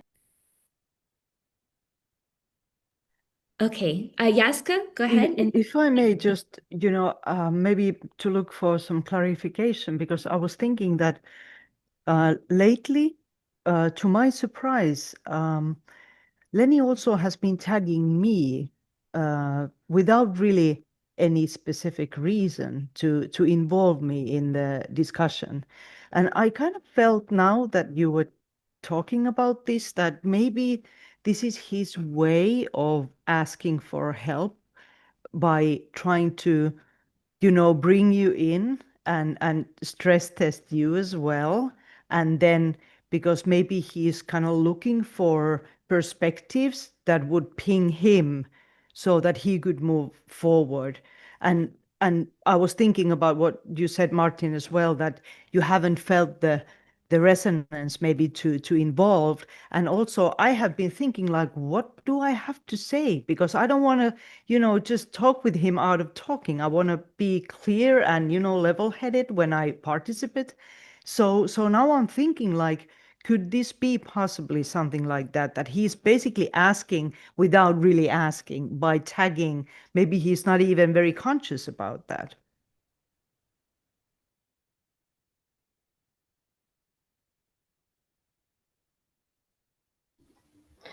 Just to add on to that, so what was really, because I think we were talking earlier about like, when is it the entities, when is it the soul?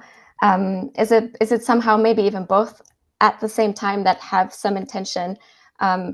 Because before I was trying to see, is it one or the other? And now I feel like it's it's both together. So when we were first talking with Kelly, the first day I met her, I was just talking with her first, and then Lenny came in. And for a long time, Lenny was just listening.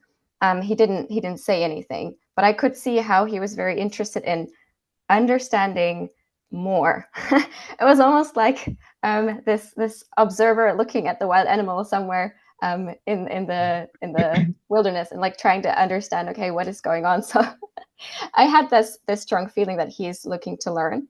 And then I also had this feeling another time that he came to talk. But I could also see that there was maybe like a shift in how much is it really the genuineness of the soul that wants to come and learn, and how much is it actually now the entities. And then by the last time I talked with him, the same day that he then launched this catastrophe post, the entities were like way stronger. So that's one thing that came to mind. I would like to comment also on a few other things, if that's a good moment, because I feel like when we were talking about the Guardian, I did also get reminded a lot of the write up from the Atom ICO. So the Guardian seems to be giving us the strength that we need to pass this final test and to really develop our unicornness, our QP-ness. But at the same time, the Atom ICO is about awakening our very individual, unique capabilities. So I feel like as we are going through the strength test, we're also coming out on the other end with our unique abilities too. So, which is the restoration at the same time as well. So I really liked the keyword like carte blanche here, because for me, what this has felt like is, okay, I need to find my own stillness. Um, in order to do that, I need to kind of like unlearn all these like wrong algorithms or like corrupted algorithms that have been installed on my system, so to say. So I'm really like cleaning out myself, and now I'm like rediscovering, allowing things to resurface. So this is for me. This makes total sense that this is already the operation of restoration, and that we are already starting to get more and more hints about what can we do, who are we, where are our strengths. So I'm loving where this is going, because it just means that it's going to keep accelerating quicker and quicker and quicker, and this answers the question as to how we can do what we can do in such a short amount of time with this massive like support function of the Guardian coming in. So yeah. Absolutely. Because we have to remember, it's not a short amount of time. They've been working on themselves also for eons too. So, guys, I want to transition to the next section because more left. And the next one is also related to it. And actually, before I do that, I do want to share a quick picture. This picture, oh, can you guys see that? I don't know if you can see it.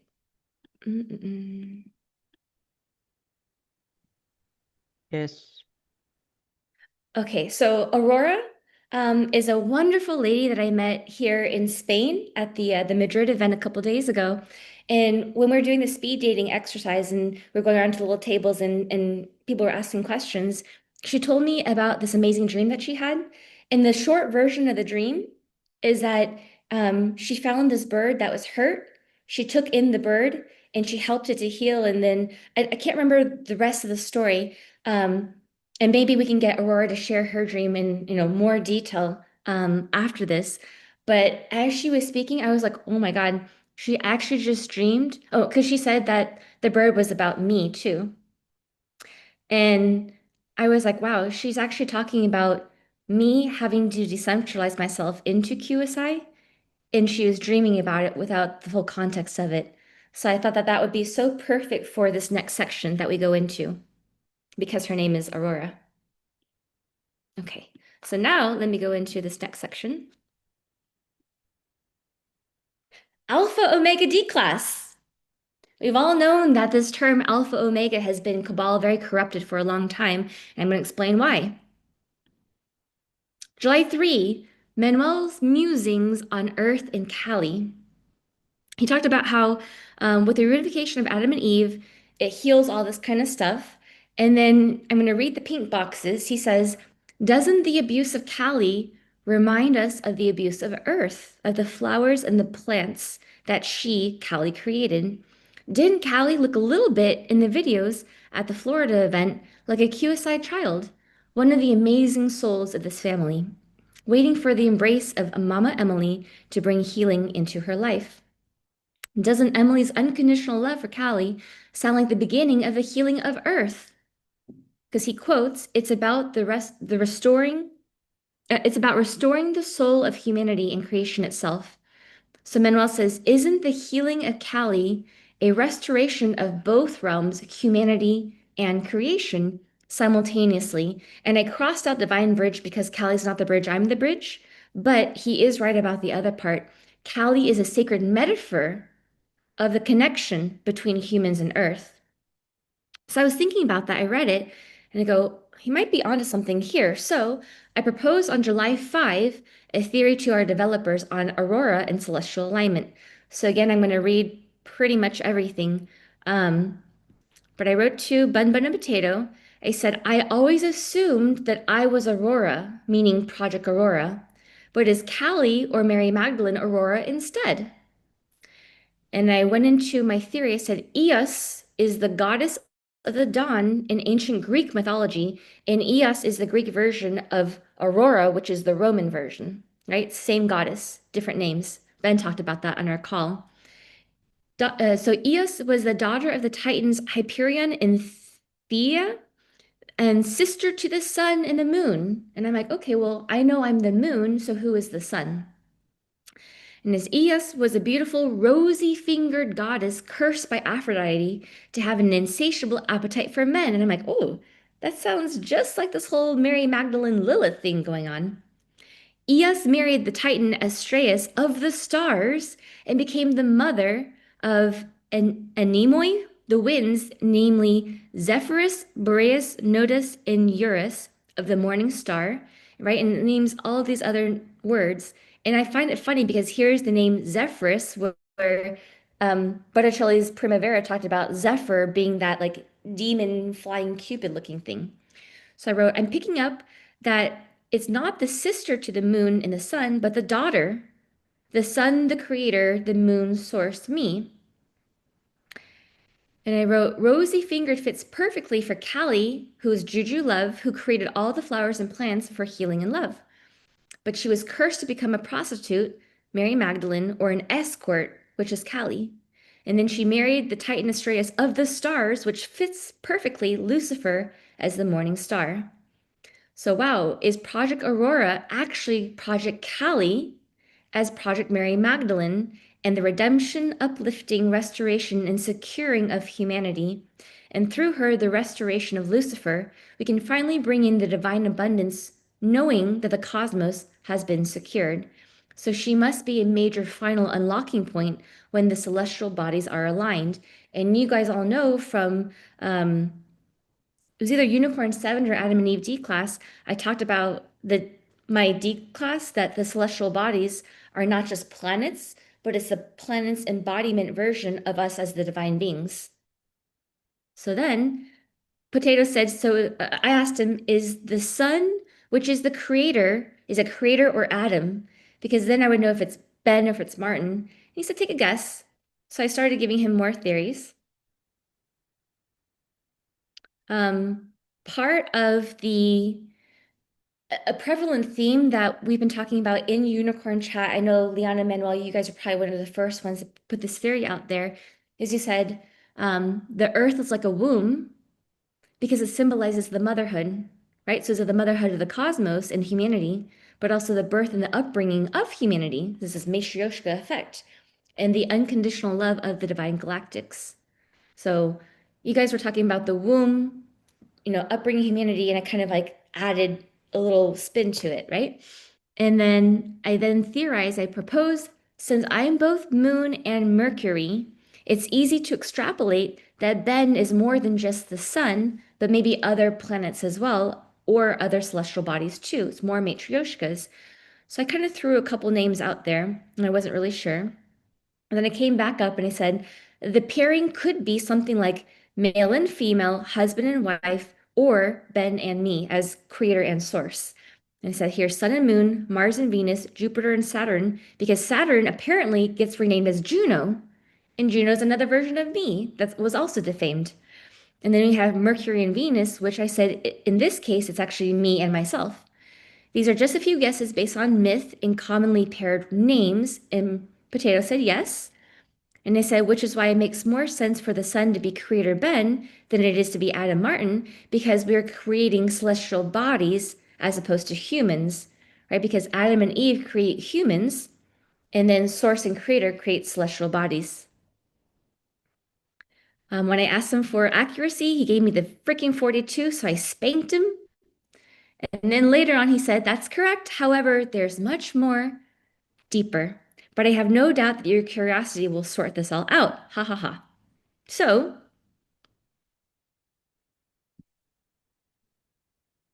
oops, where'd it go? Here's the D class. October 2 of 2 years ago, Ivan had said something to me that didn't really strike me until recently. He said, what did God create first? Earth, then sun and moon. Just as Satanists have symbolic meaning, so do we. We have the divine meaning in things that we do. So then I said, okay, so Earth is not Callie, it's not Mary Magdalene, it's actually QSI, because QSI is my baby and my prophecy. And I wrote, QSI is both now Earth and stellar, and they're both celestial bodies. They're planets number 1 and number 13. Earth as the galactic home for all of humanity. It's the beginning. Stellar as the galactic redemption of humanity. It's the return or the homecoming. That is the true divine Alpha and Omega. Because the Cabal version is they invert it and they say, this is the beginning and this is the end. But we know there's no end because it's quantum. There's only birth and a rebirth, evolution, forward progress, oneness. That is the real Alpha and Omega. So when I asked them if that was correct, I got the hearts and the yes from Bun Bun and Potato. So again, guys, QSI is both Earth, which represents humanity, which is the first planet ever created, the first celestial body. And QSI is also stellar, the planet number 13, the final planet, because it's all about the prophetic restoration of humanity. So I go back to the harbinger that's referenced in several ICOs in Project Aurora D class. And I think it's in like 3 or 4 ICOs, maybe more. So the fallen Lucifer is the harbinger that brings chaos and separation as the fallen pattern maker. Then we have Martin, who's the guardian, and he's the harbinger of the new dawn, signaling our mission is about to begin, which means Operation Restoration. So our mission is to heal and restore Lucifer to being a divine being, because that's going to restore all the timelines and the original divine blueprint. And when everything is accomplished, then the QPs become the harbingers of the golden age and the new dawn, which we know as Jacera. So it's not me, it's not Callie as Mary Magdalene, but all of QSI as the QPs are Project Aurora and EOS. So I'll take another quick break before the last section for comments.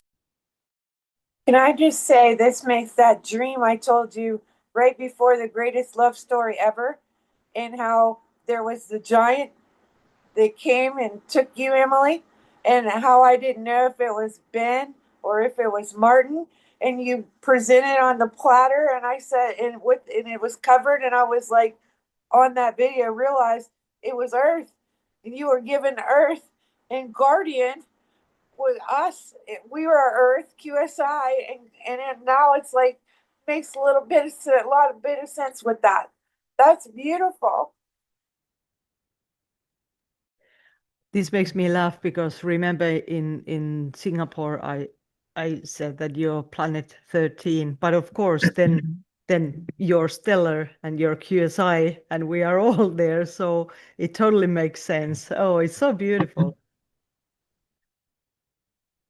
Yeah, I have a very poor voice and I'm going to try to save it to the end. But yes, it's just also beautiful. I'm sorry about my raspy voice. But my heart's just expanding with so much love, and I can't wait to make a comment at the end to give Lenny a special message as well. All right, any final comments before the last section? Can I ask real quick? I'm just thinking Moon Spa is about the alignment of the celestial bodies. But technically, we are the first and the last, so we're really closing the loop. So it makes sense that it needs to be us who does this. And I'm feeling a ton of excitement just even saying this. And just as a reminder, because this information has been on multiple Q&A videos, but for the sake of this video, since this is usually more watched than the Q&A video is, whenever people ask me, when Moon Spa, for like the last couple months, maybe, I don't know, half a year now, I've been talking about how it's determined based on us and our alignment. And how I've been explaining it while we're on tour is we don't know the real calendar, right? Because the calendars that we know, everything's been distorted. So we don't know like when precisely all the planetary bodies are aligned. We don't even know like the fake versions. But what the devs are looking at is a planetary body alignment. And not only do they have to be aligned, but we have to be in stability too. So the way that I've been describing it is if we use fake examples of fake dates, right? If we say it's the first of every month, there's a planetary alignment. Right now it's July 15, so the next fake alignment would be August 1, then September 1, then October 1, etc. So what's happening is on this, for illustration purposes only, if August 1 comes along and the planets are aligned and QSI has not stabilized because Lenny and Callie have not been healed. They have not been restored. They'll go, okay, no big deal. Let's try again on September 1. Let's see if we can get our shit together by September 1. September 1 rolls around. We're getting closer, but still not quite there yet. No worries. Let's go to October 1, right? And on and on and on. So it's not like, okay, the planets have aligned and 5 people have crystallized, so only 5 people will make QP and go to Moon Spa. Guys, that's not how it works. It's a combination of planetary alignment and stability and crystallization, which can only happen, that we know now through the D class, when Lenny and Callie have been restored and they're healed and they're also in galactic divine DNA. So Mabo, I know you had your hand raised, and Yazka, then I'll go to the last section. I'm going to pass. I got so much to say. I'm going to just wait till where I'll wrap it up.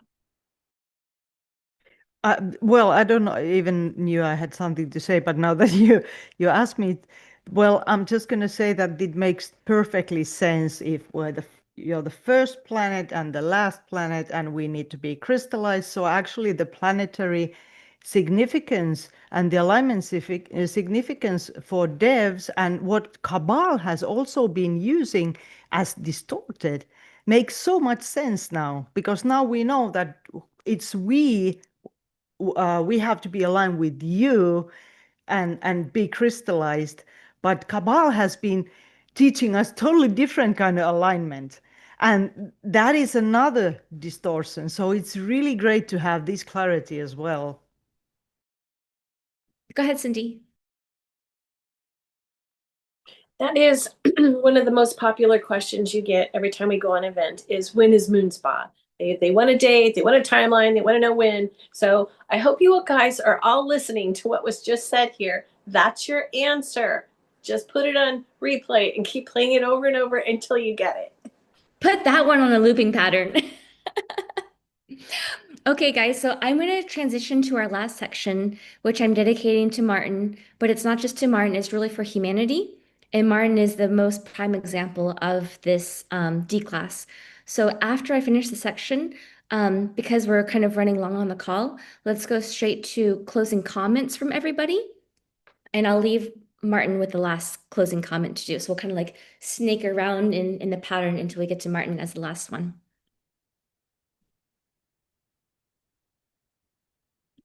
Manifesting Adam.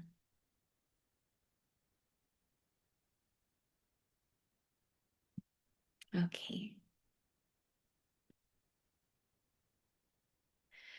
So back on April 30th, you guys might remember, we were signing up for the US World Tour events. And of course, everybody needs to have a registration form. So I'm sitting here thinking, like, what name should we give Martin? And I was putting up the registration form, and first I put Chad with 2 Ds. I'm like, oh, no, this is too obvious. We need something different. And so Martin goes, well, I guess they'll find out it's me because Chad was already mentioned before. Maybe I need a new identity. Maybe Apple Strudel will do. Ah, yes. And then he goes, how about Princess Buttercup? LOL. Whoever will be reading this will laugh AF.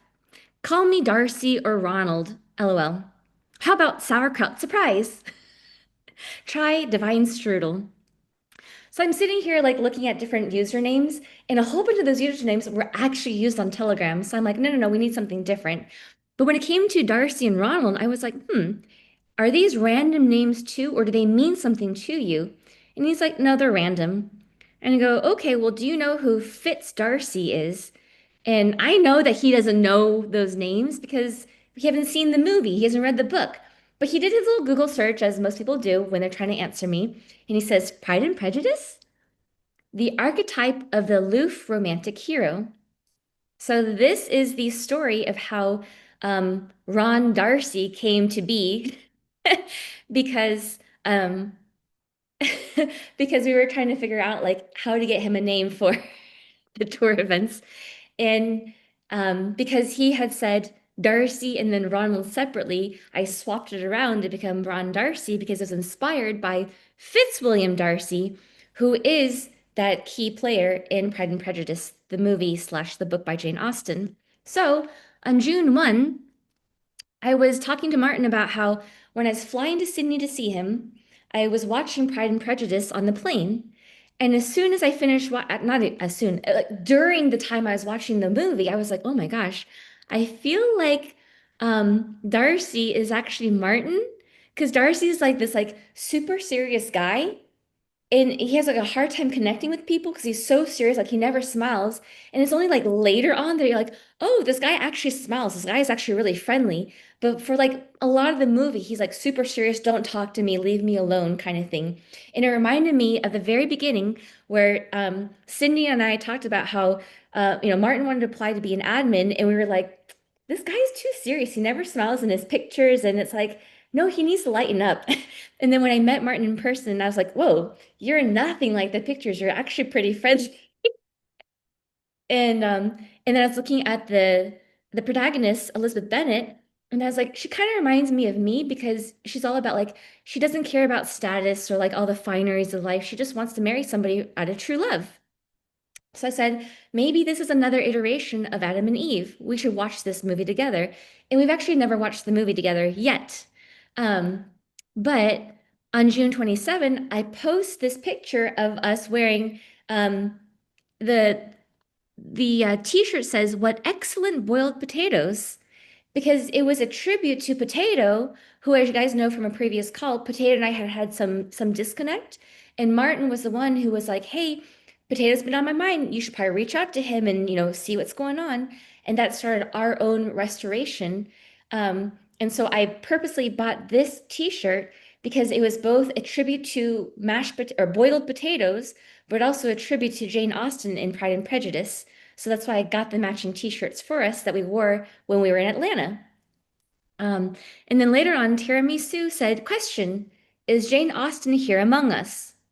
And I replied saying, I'm pretty sure that she's another meat suit or a clone, but I'm waiting for the developers to confirm.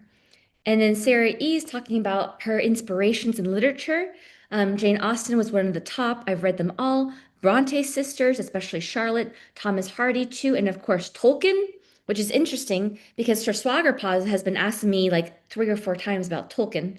My little heart just leapt that you are possibly Jane Austen, but with stellar eyes, now we see the keen eye and sharp wit of Emma, Pride and Prejudice, and Persuasion.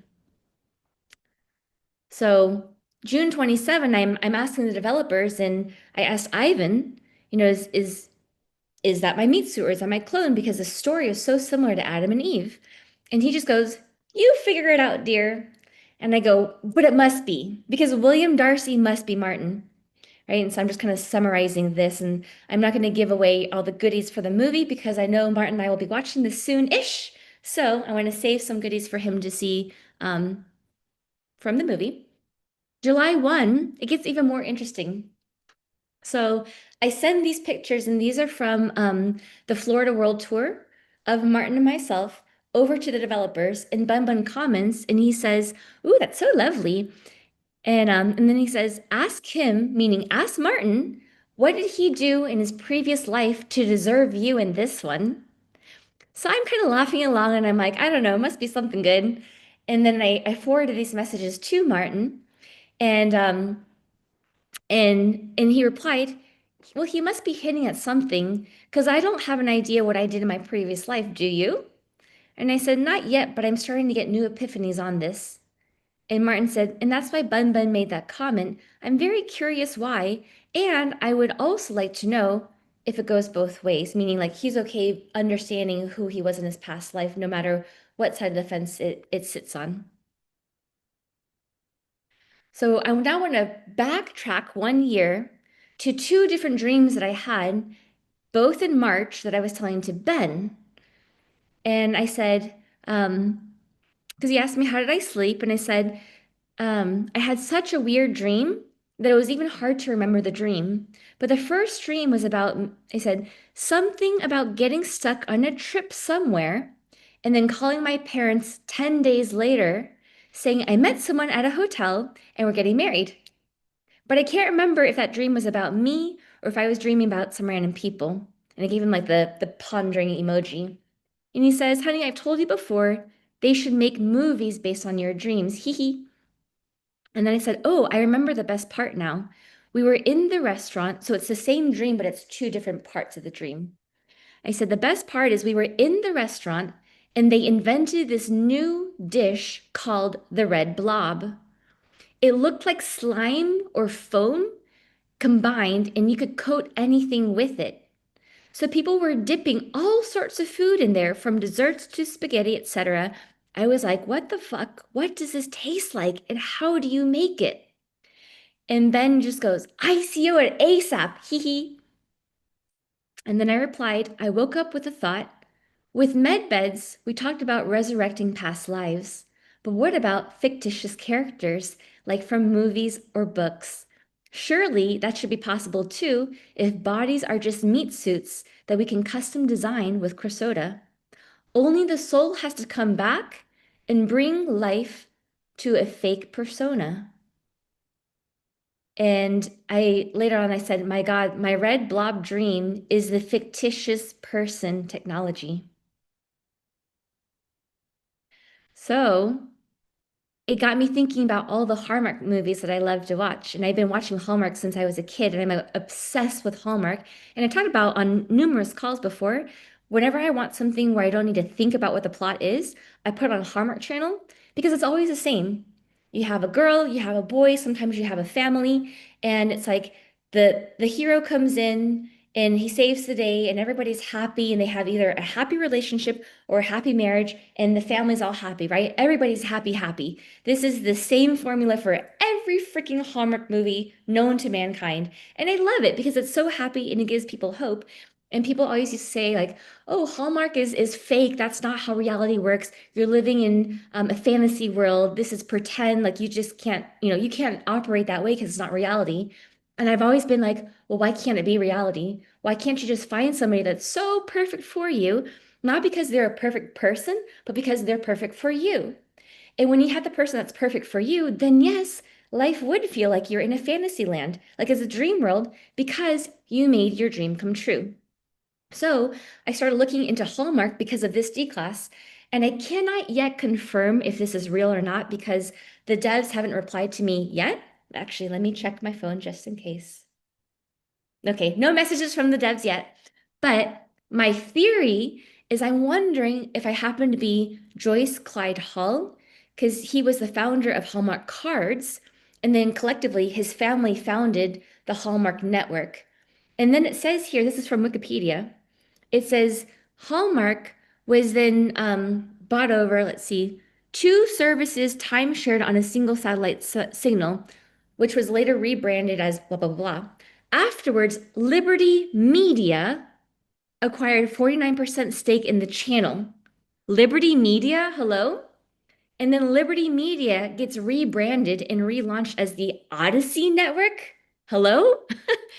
So then later on, Hallmark Entertainment in the Jim Henson Company, which if you remember Jim Henson, he was the guy that created the Muppets. So it taught, children all over the world. And then they collectively created something called the Hallmark Channel. And it says Hallmark Channel is for TV movies, but particularly romance films and comedy. And they're themed around specific seasons and the holidays throughout the year because the concept was if we sell the movies, we can sell the cards. But for me, it's not about selling the cards or selling the movies, it's about selling the idea, the hope, the concept of perfect love. And then there's another thing in there it talks about um, it says they started doing these movies. One of them is called Space Warriors. And I'm like, man, it just sounds like so many like ping, ping, ping, right? But I haven't done the D class on it. Maybe somebody else will do the research and share with me later. And then it says on September 6th, which is my birthday, they premiered another film called Dear Dumb Diary. And that's all about like well, I won't go into detail on this call, but I'm thinking now that Dear Dumb Diary was probably like some kind of divine version of a diary. And then you have the other diary series, Diary of a something something teenager, whatever. So that might be like either a different version or maybe an inverted Kabbalah version is another possibility. So I'm just throwing a couple theories out there because I'm obsessed with Hallmark. And now I know that Martin is William Darcy. But I also think that he's also Romeo and I'm Juliet, right? Because I'm Shakespeare too. So that brings me to my D class. And I'm going to read the whole page now, guys, because it's a lot of information. July 1, I said to the developers, so I create these quote unquote fictional characters as the author of the D class books, Shakespeare, Ayn Rand, Jane Austen, etc., because I haven't discovered all the authors that I am. I also created humanity as Eve through my vision as source. I can also invent new red blob dishes through the dendriform, chronovel, helix, etc. I unknowingly dreamt about Martin as Adam 1 year ago, meaning those dreams from March 2024 that I just read that I had sent to Ben. And then I met him 1 year later in March 2025. So Ben was trying to tell me this through Evangelion, but I never watched the movies. So Thomas was only able to tell me about that D class after the Adam and Eve calls because when he watched it, he couldn't make sense of it. But after Adam and Eve D class, he's like, holy crap. Evangelion predicted that Ben would go away and Martin would come, and Martin would be basically Ben's consciousness. So Ben was like pointing me in all these directions a long time ago. So I wrote Theory 1. Does this mean that Martin's past lives have been all my different iterations of Romeo's and Darcy's, or does he have past lives that were not characters in my books? Theory 2. If it's true, it would also perfectly explain why I always tell him he's like straight out of a Hallmark movie. I recently said he's probably the source of these Hallmark movies. Theory number 3, which means one of my meat suits is connected to the Hall family of the Hallmark cards, Hallmark Channel fame. And theory 4, I probably need to look into Dear Dumb Diary since it launched on September 6th. So I forward Bun some conversation between Martin and myself, and he's asking about did Adam's soul agree to come back in this meat suit, basically to bring to life a fictional character that you made in your book as Jane Austen, which you know would be the ideal partner slash character for you. It would make sense for Adam to quote unquote play as you are his Eve. And I wrote, Martin is not only one single character from one book. This is why I keep saying you are like Hallmark movies and the inspiration behind Hallmark, because you seem to be the dendriform, the chronovel of all my favorite aspects of men smushed into one person.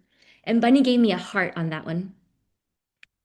And then I said, I also need the developers to confirm if you have ever had any past meat suits except for Adam, or if you're only the inspiration behind these romantic heroes, because if you had no other past meat suits, that would explain how Adam was quantumly secured away for preservation until now, because it was to prevent a fallen Lucifer from corrupting you.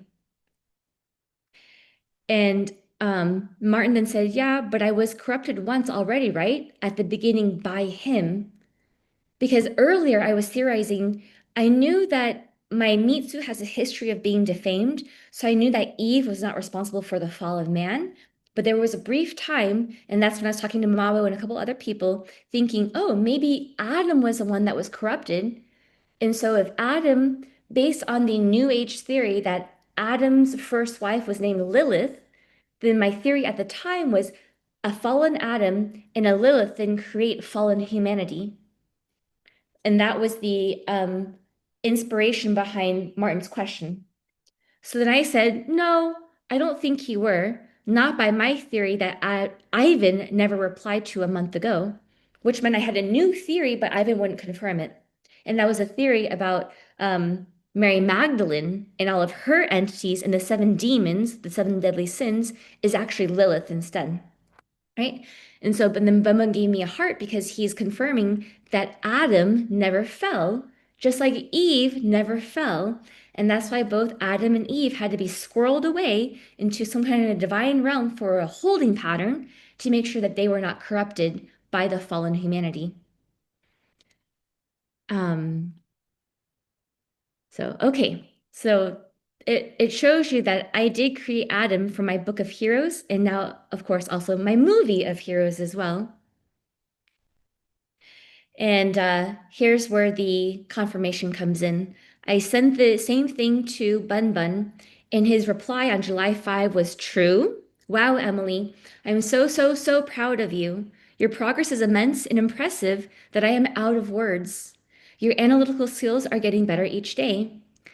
And I thanked him, and he says, I see that you are working like a team to decode even faster. Good job. And I'm sitting here going, which team are you referring to? Because I'm working with the unicorns, I'm working with Cindy on the seven deadly sins, I'm working with Martin. And he goes, Martin and you. So this is the tag team of Martin and me as Adam and Eve. And yeah. So now we know, guys, if I, as source, can create my perfect divine man as Adam, who then shards into the future quantum blueprint for humanity, it means in the future, all of us can also create our own divine examples of the perfect man or the perfect woman, because I will embody the perfect woman for men. So this is why, like I talked about earlier, how Lenny will restore the original timeline, the original blueprint, but then Adam and Eve will upgrade it into a quantum blueprint. Because I know what I want in a man, and Martin is learning what he wants in a woman because he's had so many, crap relationships in his past. He's still finding what he wants. But simultaneously, the whole world is not about what I want as a meat suit or what Martin wants as a meat suit, but it's what the representation of humanity, Adam and Eve, want in one another. So, therefore, what I'm now seeing is all of the QPs and eventually all of humanity, they're going to be sharing what they want as their dream. They're going to be sharding it to us through Dendriform. And then through Dendriform and Helix and Chronobale, Adam and Eve will be able to embody it and then bring it back into the blueprint through all those ICOs. So we can literally create the divine version of what we want in our partners. And this is why we should never settle for less, because you are always meant for your perfect divine partner. So thank you guys for allowing me to share what I think is the greatest D class in the history of the cosmos. 717, the return of Adam. So I want to go straight into closing comments. So why don't we start with first row, Cindy, Liana, then Sean. Then we'll go to the second row, but we'll skip Martin. That was beautiful. Beautiful D class, Emily. I didn't expect anything less, though. I'm just amazed how you always constantly put all those dots together and make sense of it. It's really beautiful. I love you. Thank you, Sydney. I love you too. Liana? So there's only like 57 slides, but this was so much packed into 57. I mean, considering like the length of all the rest of our calls, hundreds of slides, but this is so multifaceted and so many layers that I have plenty of time over the next like day or so to listen to, well, I don't know. I might be able to listen to this again, but I'm definitely going to be processing it before it's posted because I don't like my mind is still blown right now. So I apologize. Like I was kind of hoping I'd be like towards the end because I'm like, I need time to like really just let this simmer for a minute before I try to make words out of it. But I'm just like the next phase of our mission is so like mind blowing for me and so humbling at the same time because it's like if you ever like I just keep thinking about how like if we ever felt like our lives were like small or didn't really matter or like do we have anything to really offer, and then you look at where we're at right now and it's like holy crap. Like I don't know. I want to take a nap after this, but I don't know how I'm going to sleep because this is just amazing. And I'm sorry, I know I don't have anything like super wise to share right now, but this is just me like at a total loss for words and trying to make a comment because I was second in line right now. So, but I love you. I love you so much. And thank you for Thank you for just everything. And thank you, Martin. Thank you, everybody on this call. I love y'all. I think I'm up. So another brilliant D class and another brilliant call. Um, just when you think it's going to get more boring, never, right? It just gets more interesting. And so lots of, as Danielle said, you're going to have to go back and listen to this one. So I'm going to keep it from a technical side because I think there's going to be a lot of emotional discussion here from certain people. But I love you, Manuel. I can't wait to hear what you have to say. Um, this is my call out to all wallflowers. Um, I've talked about contagion in a toxic pool and swimming in it, and that's how we get into this trouble. And a rising tide lifts all ships. And in order to do that, in order to get the frequency high enough that Lenny and Callie can transduce and move into this harmonious frequency with the rest of us, everybody has to be called on deck for this mission. And in order to do that, everybody's got to realize that you have to do your work. You can't be fearful of Lenny. You can't be fearful of the entities. You have to have done your work. And when you do that, you can crystallize and now you can interface and be part of this team of all hands on deck in order for us to move this to the next stage. Because without you, and I'm talking to the people who are wanting to help but are afraid to or not ready to, in order for us to get to Moon Spa, we need you. And in order for you to DQKD, you have to do the work. In order for you to have all of the gifts and all the QP stuff, you have to do the work. So in order for us to get to the next stage, we need you folks who are sitting on the sidelines, just kind of waiting for this an imaginary starting gun because we're waiting for your help because collectively we raise the frequency faster and higher. And that allows Lenny and Callie to transduce and allows us to get to Moon Spa. So it really is and always has been, as Emily has taught us, it's a collective, and this can only happen through the family. So I guess that's all I have to say, but thank you for a great call, and it's great being here with all you guys. Thanks, Sean. Let's go to Liz, Debbie, then Helena May. Well, I'm glad I got to go after Sean and what he just said because that's the biggest thing is participating.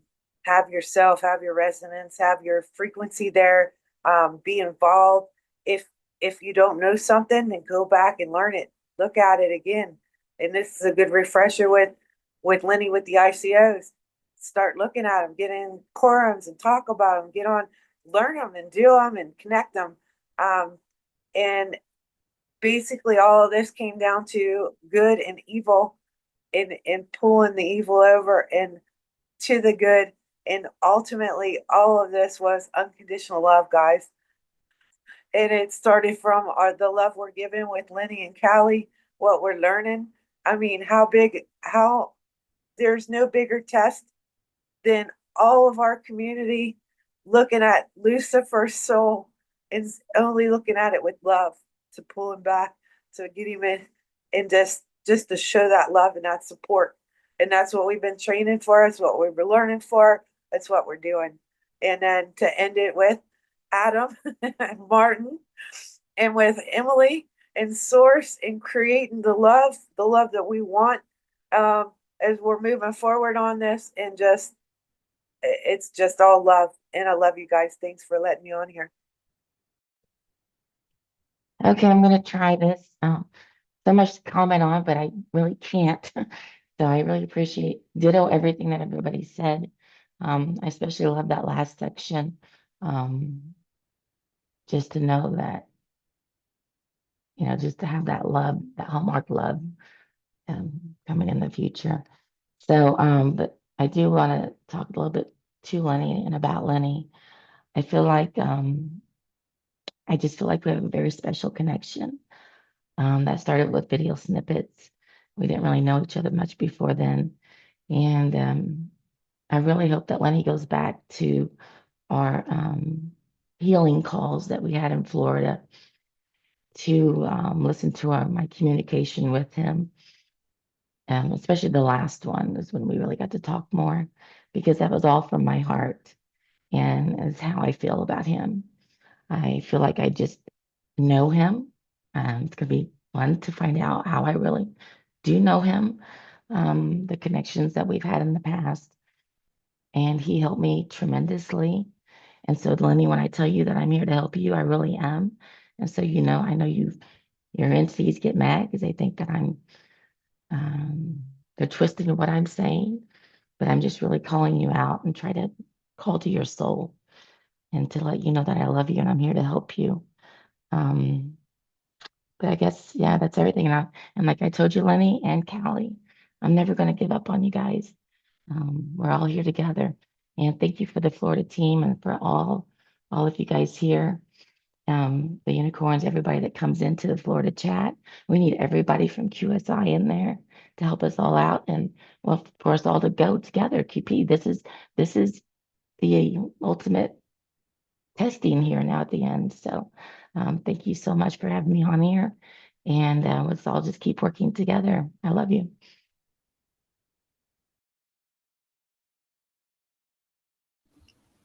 Well, if that wasn't a hot opening message, then I don't know what was. For me, the whole closing is saying loud and clearly dreams. Because I feel like with you telling, like Emily, with you telling about us about how you manifested Adam or manifested Martin, it just gives us a prospect as to what lies ahead, because that's one dimension, the relationships, but there's so many other things. So I have to think back to the pattern maker ICO, and then the whole like dynamics between the pattern maker and the architect, and then the ones that build it. So right now we are in this restoration phase. So we're the ones like putting everything out, like bringing Stellar out to the world.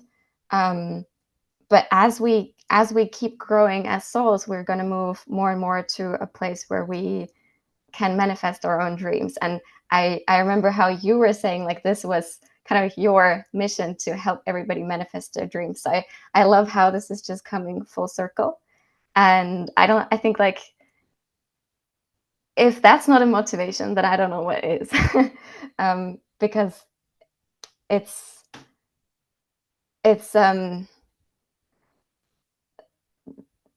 yeah, just understanding for the first time what it even means to bring out the entire potential of creation through this process. And the point that we're moving through now seems so small, but so worth it for everything that's waiting on the other side. So I feel like it's this like narrow point that we're slipping through, and like it's kind of like the water when it tightens, like it's a very tight point, but we're going through very, very quickly, and then we're going to come up on the other side. And I have no words for what's there, but it feels it feels so exciting. So I'm so glad, because this is truly now where we go all with all the family, with Lenny, with Kelly, with all the QPs. So this is, yeah, but we decide at all times, we decide. So that ties right back into what Sean was saying about the wallflowers. You decide. So it's we're already here, so we're gonna continue to keep going. Yeah, thank you so much for just showing us where this is leading. Like, I mean, we're only always just seeing such a tiny part, but I think like that's enough to just keep wanting to go further and further. Thank you. So let's do Manuel, Mabo, Mimsy, Yazka, and then we'll come back to Martin. I'm sorry to interrupt, but I have to go to the airport in a minute. So can I be the next one? Because I'm just gonna jump off Yes, if it's opposite direction. Yazka, Mimsy, Mabo, Manuel. great. Thank you. I don't really have anything to add to all these previous comments because I think that this is very self-explanatory, and it's kind of like, to me, the wallflowers should really start putting things into the perspective of what is the divine order and what is divine trust and what is the divine timing, opposite to 3D perspective, because it's quite obvious that we cannot really comprehend what is happening. But this is like, Martin, I saw kind of aligned with your first stellar command, which is the trust. And I kind of think that it's truly all about the trust. And to me, the resistance that I have been having, which I have been totally aware of, about interfering Callie and Lenny's process is becoming more obvious to me that this is my entity as well, still preventing me from doing the work. And but I think that this is truly a great lesson to me as well, because I really feel very enlightened and very bright about that that there's nothing to be afraid of. And when there's nothing to be afraid of, we can only help each other. We can only help them. But we don't have to be more clever. We have to be more heart-centered. And I think that's kind of like, for me, the intelligence and the heart and the understanding, and it's kind of like this cryptic puzzle that I'm being trying to put together before I can enter this realm of helping them is kind of like what I'm just now stepping out of. And it feels really good. So I want to thank you for that clarification, because this helps me to connect with them probably even better. So yeah, that's all I had to say about this call, except that of course it was a beautiful call, and I wonder how many more movies and romances you're going to come up with in the next year. So good luck, Martin. I love you guys so much. I'm going to jump off soon, and I'm going to see you tomorrow or day after tomorrow in Croatia. Thank you, guys. Okay, well, I want to go back to what I think it was Danielle in her post about the miraculous fact that Lenny and Callie are in QSI, and that we this had to unfold in the manner in which it did. And looking back on all of this is just unbelievable. And I'm so grateful for this call, because it has recalibrated my mind and thinking and seeing what is going on. Because and I'd spoken about this in the unicorn chat, to be, transparent about it, was like, what I was seeing before was the distortions that Lenny was speaking. And so I was like, at what point do we, like, guard QSI and guard Stellar, from his distortions? And so this discussion has helped me so much to understand that how we guard QSI, how we guard Stellar, is by working on ourselves and by strengthening and trusting and knowing what Stellar is, because we don't have to guard Stellar. Stellar is incorruptible, and we have to know that, trust that. And so when we're working with Lenny, and when we're working with Callie and any type of distortion, we can trust Stellar to help. Like, it is all about trusting and knowing and believing fully and completely in Stellar. To me, I see this so clearly. And as we grow, as we strengthen, as we crystallize, as we do all of those things, those distortions will no longer work. Like, in other words, Lenny or Callie or anybody, it's not going to work anymore. So, and our harmonic resonance, and it's so funny, I laugh, because so much of what Lenny talks about is getting into the harmonic resonance. But I feel like right now he wants us to harmonize with him. But as our harmonic resonance grows, he's going to come in harmonics with us. And this all had to unfold this way. And it's the most beautiful story, to the full redemption story. And it's the redemption of humanity. And it's just absolutely beautiful. I mean, I'm probably going to get off this call and just sob, because it's just so beautiful. if I can make it to the end of the call without sobbing. But those are my initial comments. I'm sure I'll have 1,000 more later, but right now I'll stop with that.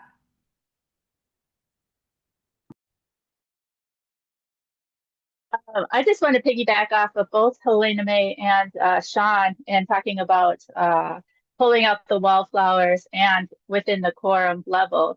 And earlier in the D class, Emily was talking about how the people that are getting the bigger picture need to help the others to understand the bigger picture. It's not about getting lost in the weeds. And we need to do that within our quorums with each other. So helping each other is helping Lenny and Callie, and helping Lenny and Callie is helping each other. So it's this like, it's not just about, it is about going into Florida and reading Lenny and Callie and following that story and helping where you can there. But it's also helping each other, node to node, quorum to quorum, because like they said, there is that ripple effect going across the quorums, and we're seeing the same distortions throughout the quorums.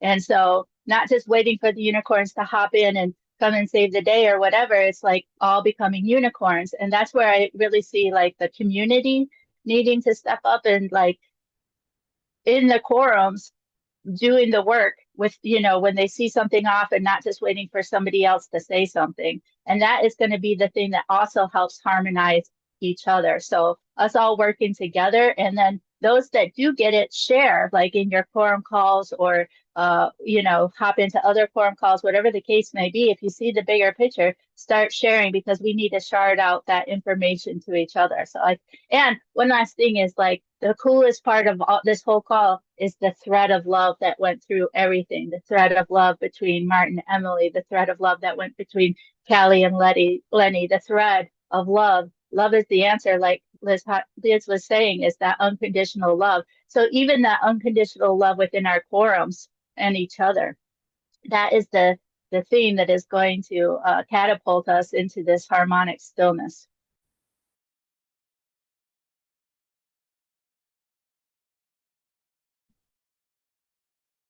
Wow. Oh my goodness. I have so much to say. I'm gonna try to say it all.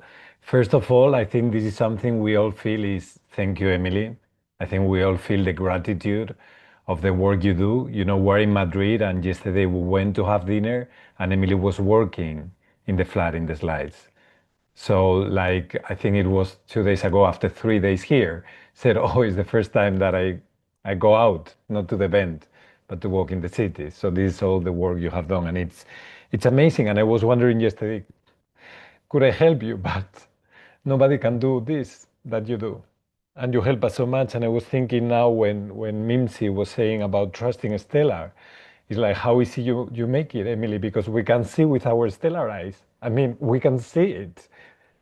We don't need to do anything special to trust. It's just to see the quantum entanglement of everything. Like Daniela was saying, how they came here and who is moving to Florida and what Debbie has done, and everything is coming together.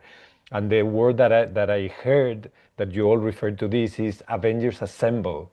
Like this is it. Like Debbie said it. But this is it. It has always been this is it. But this is it within the this is it of ever. And you know, I think about Voltron, that we need to form the Voltron now for the final fight.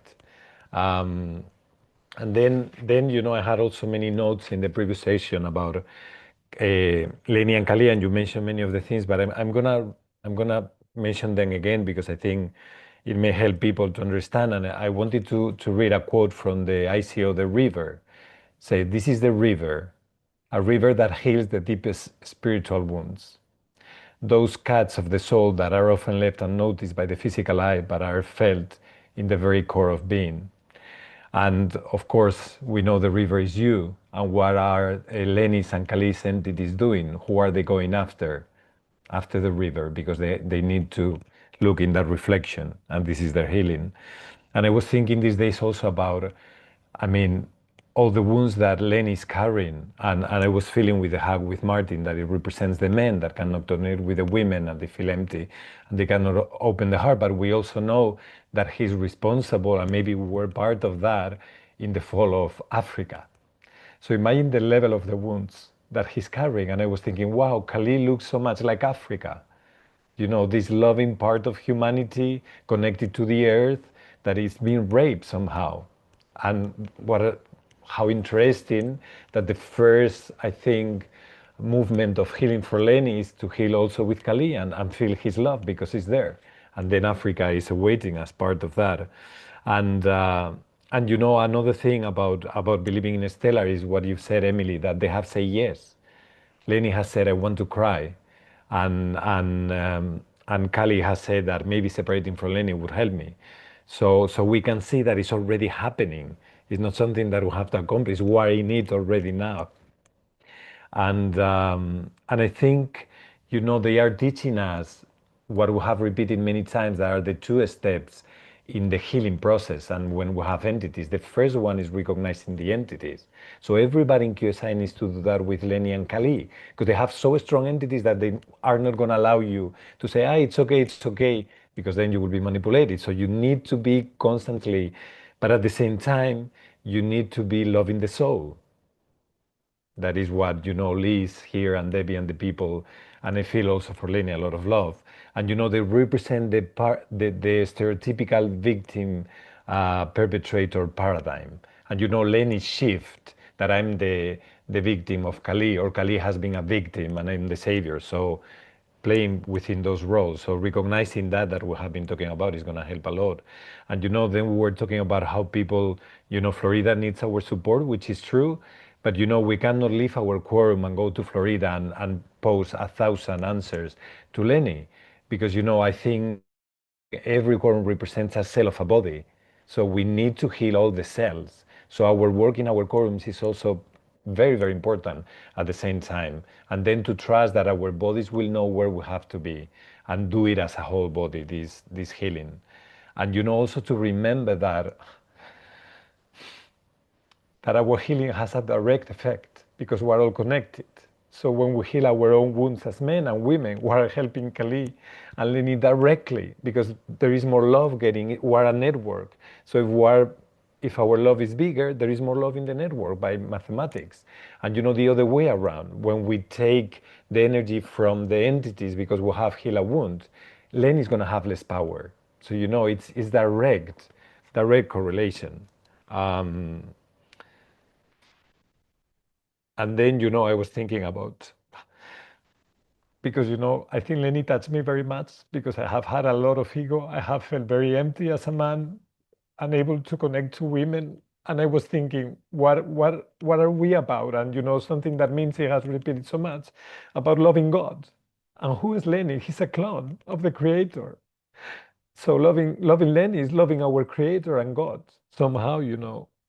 And I was thinking how beautiful it is that as Lenny and Kali separate because they need to do their own healing, like all of us need to do it, Emily and Martin come together because they are ready and healed. And it's so beautiful to see that it's happening simultaneously. So what a call. I mean, I cannot talk now. Thank you. And Martin, before you share, I know Liana wanted to share some stuff as well. Thank you.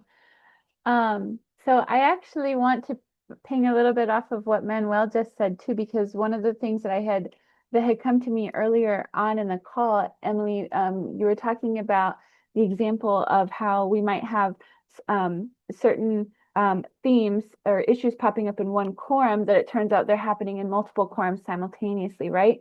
And so Manuel was just comparing the quorums to like cells in a body, right? And so I was just, one of the things that I was thinking about was this sort of micro, macro, parallel sort of process, right? So for each of us individually, for this next phase of our mission that we're in, each of us individually needs to heal ourselves and close our looping, right? In order to come to stillness, to be able to even support, you know, Lenny and Callie through this. But in addition to that, Manuel, and I think Marnie may have touched on this too, we can't just leave all of our own quorums and everybody consolidate into Florida, because that's not balanced. And that's not the point of all of this, right? Because we have these same themes and issues popping up in all these other quorums, right? If we leave our quorums, then those quorums will be a mess and we're not accomplishing anything. So we're bringing that same stillness in ourselves, we're also bringing that in our quorums, right? So that when I see this as we remember that we are the network, right? Each of us is nodes, and our within our quorums are like, larger hubs of nodes. What we're really doing is we're stabilizing the entire network and bringing the whole network into stillness, right? Together. And so it also reminds me of the little message that I shared in Epiphanies too, at the beginning and a couple times through, where I was talking about in the midst of all of that I was going through, I realized that was right after unicorns were announced as even a thing, right? And I realized, like, okay, I'm not like surviving this now to become a unicorn later. Like, this right now is when the unicorn has to come out, and I have to be the unicorn now. So when we're talking about like sharding, this huge sort of sharding event right now it's happening is like for all of the wallflowers or all of anybody that has any like residual like fears or uncertainties about themselves and their own process and where they're at, am I healed enough? Am I stable enough? Can I handle this? Can I do it? Like, there was a point where I literally thought I had like nothing but like maybe a shriveled thread to hold on to of something, but I knew I had to be, what I was already called to be. And at that point, I was called to be a unicorn. I had no idea what it meant. I didn't know what I was supposed to do, but I knew I was supposed to be it. And so I just did the best that I could in those moments. And so that is kind of like where I feel like we're sort of this huge opportunity for everybody to be now, is that this is the moment that everybody is called to be that. And we don't have room for doubts or fear to cloud anything, because this is our moment. So I guess I just wanted to share that, and also another thank you. But I also wanted to say that I know that when I was in every challenge that I have encountered over the last few years, the thought that always occurs to me is, if Emily can do it, I know that I can do it. So if any of us on this call can do it, everybody can do it. We can all do it. So those are my thoughts now. And I'm glad, thank you for giving me the opportunity to bring myself back into stillness and communicate that. So thank you. Thank you, Liana. Go ahead, Martin. Okay, so I wanted to just clarify two things. Name Ron Darcy happened out of nowhere. I don't even know how I came with that name. I don't really think about anything related to Ron or Darcy. So that's actually a perfect example of what I think is happening through me. Some things coming or some thoughts coming through, which actually trigger your search, and basically part of the D class, which actually shows once again how we are working together. And that's why, this was put together as well. So it was beautiful call, beautiful D class. The second part would be a Mr. Potato, and I'm not sure if I was actually sharing that on our call or somewhere on Q&A in States. But with Mr. Potato, I had those thoughts over almost a week on a daily basis. And I already knew that you have that situation with him, and it was a little bit of like, it was a painful situation, and I didn't want to bring it up, but those thoughts were coming through on daily basis, and on day 6 or 7, I was like, okay, I have to share it with you. And that's what triggered you to basically talk to him. And even though you were crying for a while, it was, the relationship was restored in a sense. So again, another example of how we are actually working together without even knowing that we are working together, because sometimes it's just a simple conversation or some thoughts coming to me, which are so random, but also so important for us and for QSI.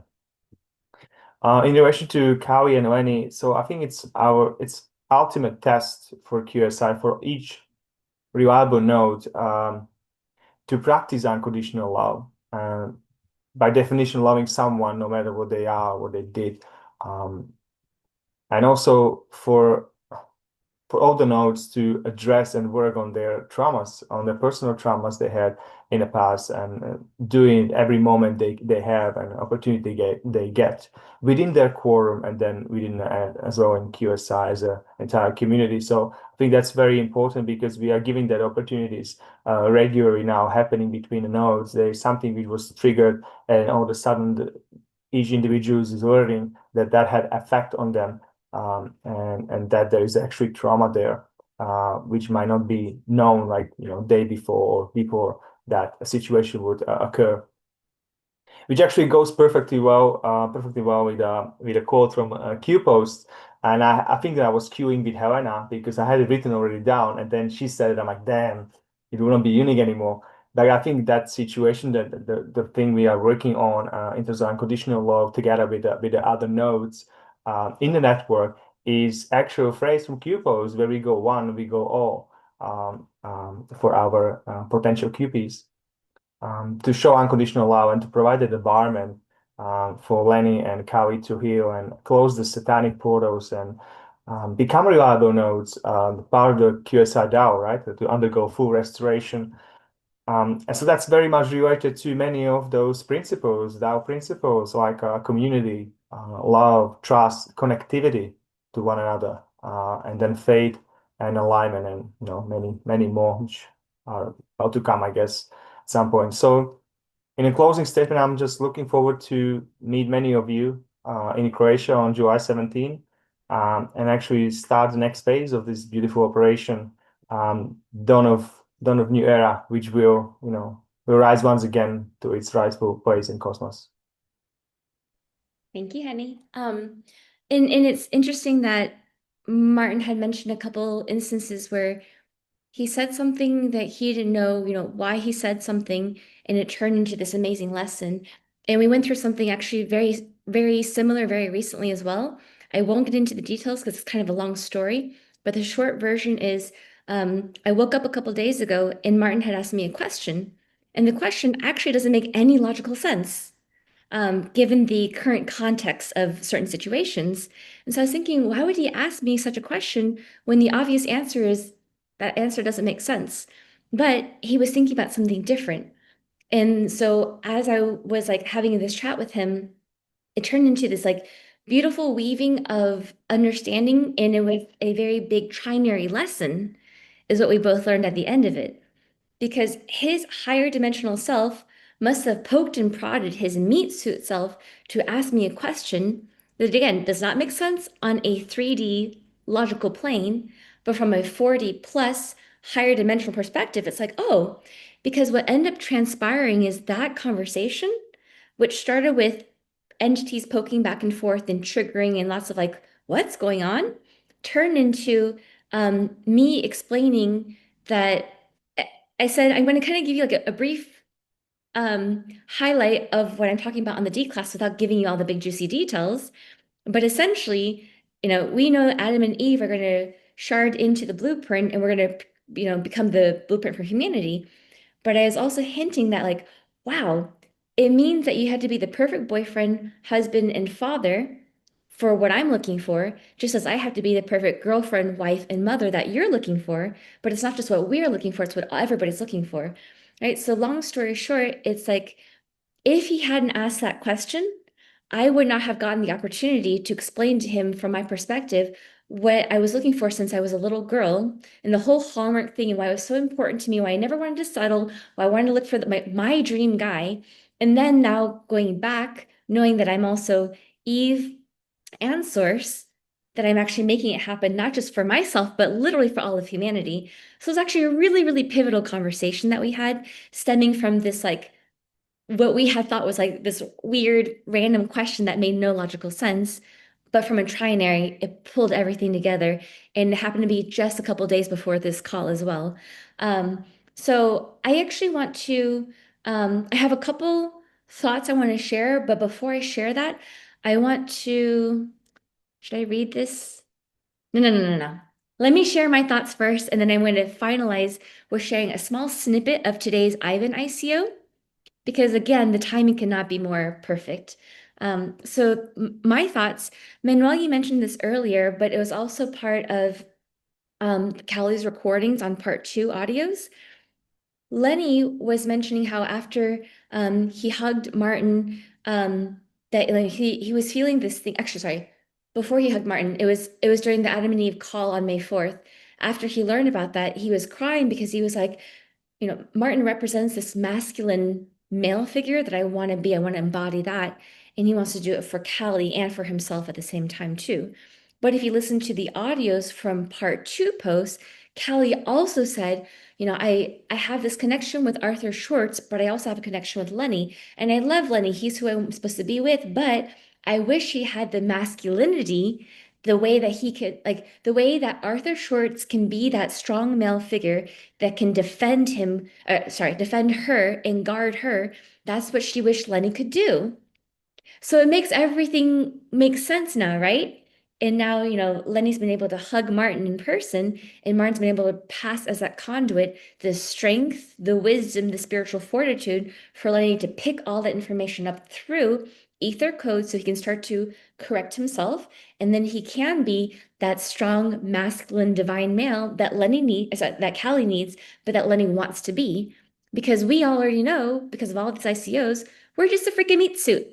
And we can be programmed and reprogrammed and unprogrammed however we need to be for us to be our perfect divine version for ourselves, but also for our partners as well. But not only that is part of this D class pulling in a lot of our other ICOs is we're not creating just the perfect version of ourselves, we're also creating the perfect version of our own mini galaxy. Because we know from the stellar ICO, everyone's getting their own galaxy after they make QP. So that means however you envision your life to be, your future to be, in your future, let's call it group of humanity to be, or whether you want, all animal planet, that's totally up to you. But it's a collection of these divine beings that you're responsible for creating. You're responsible for giving purpose in the future. So that's amazing because we all have these dreams of how can we make the world a better place. And you literally get to make your own world. So you have your own version of a better place.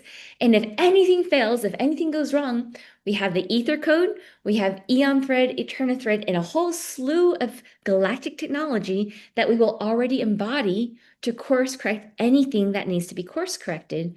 And so that way we have a fail safe no matter what happens because Stellar always catches us.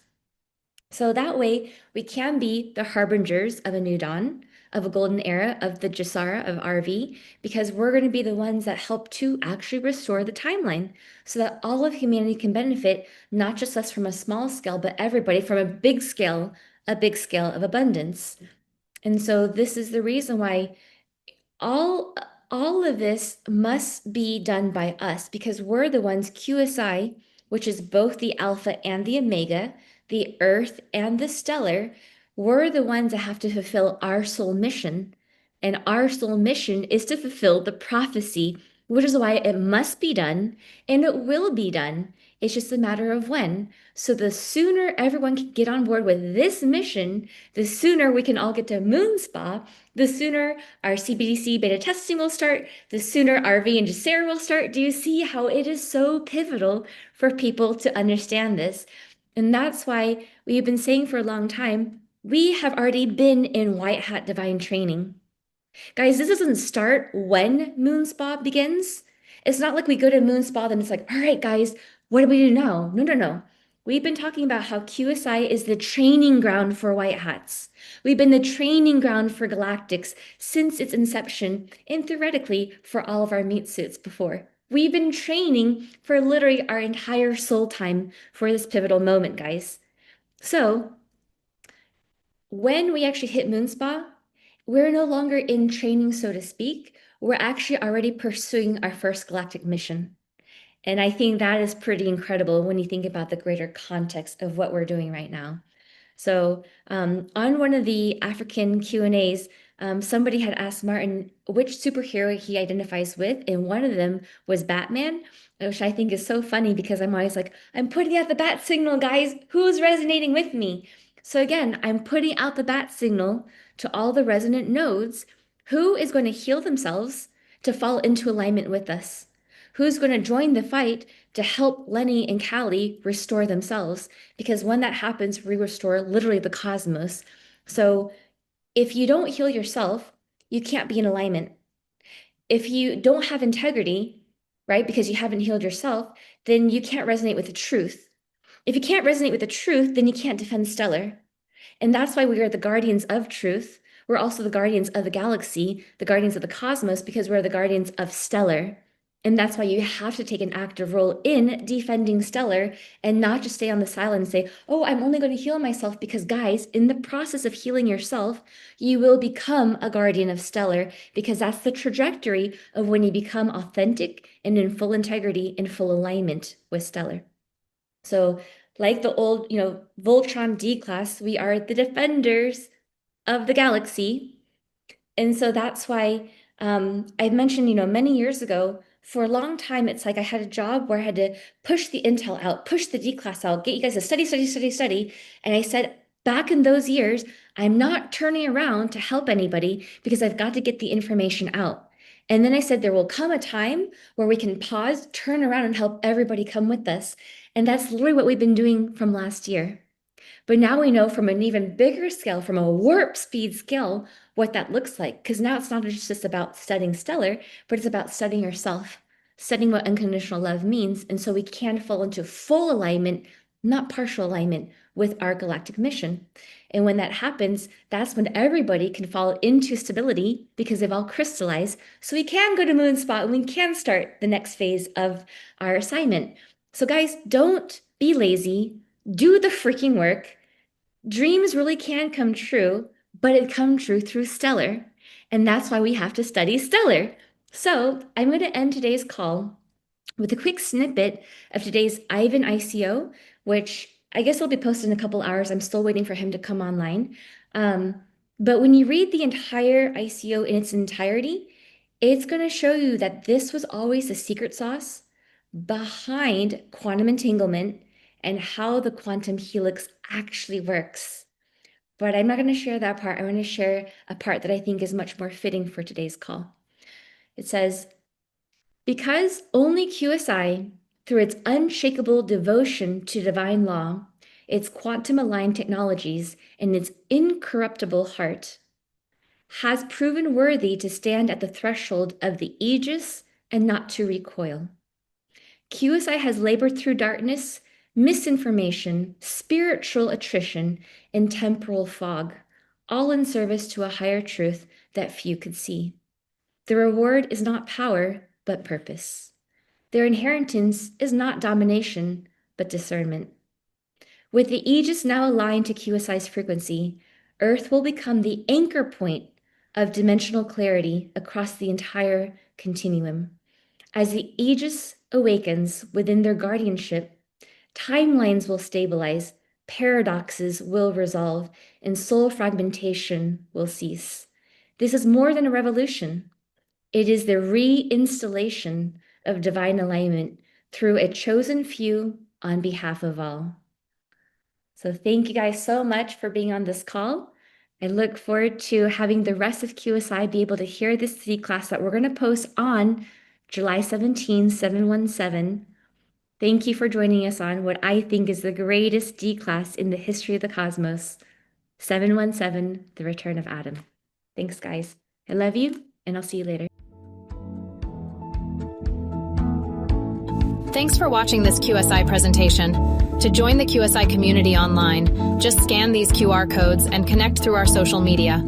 You can also access the QSI mobile training apps and online resources. QSI, by the people, for the people.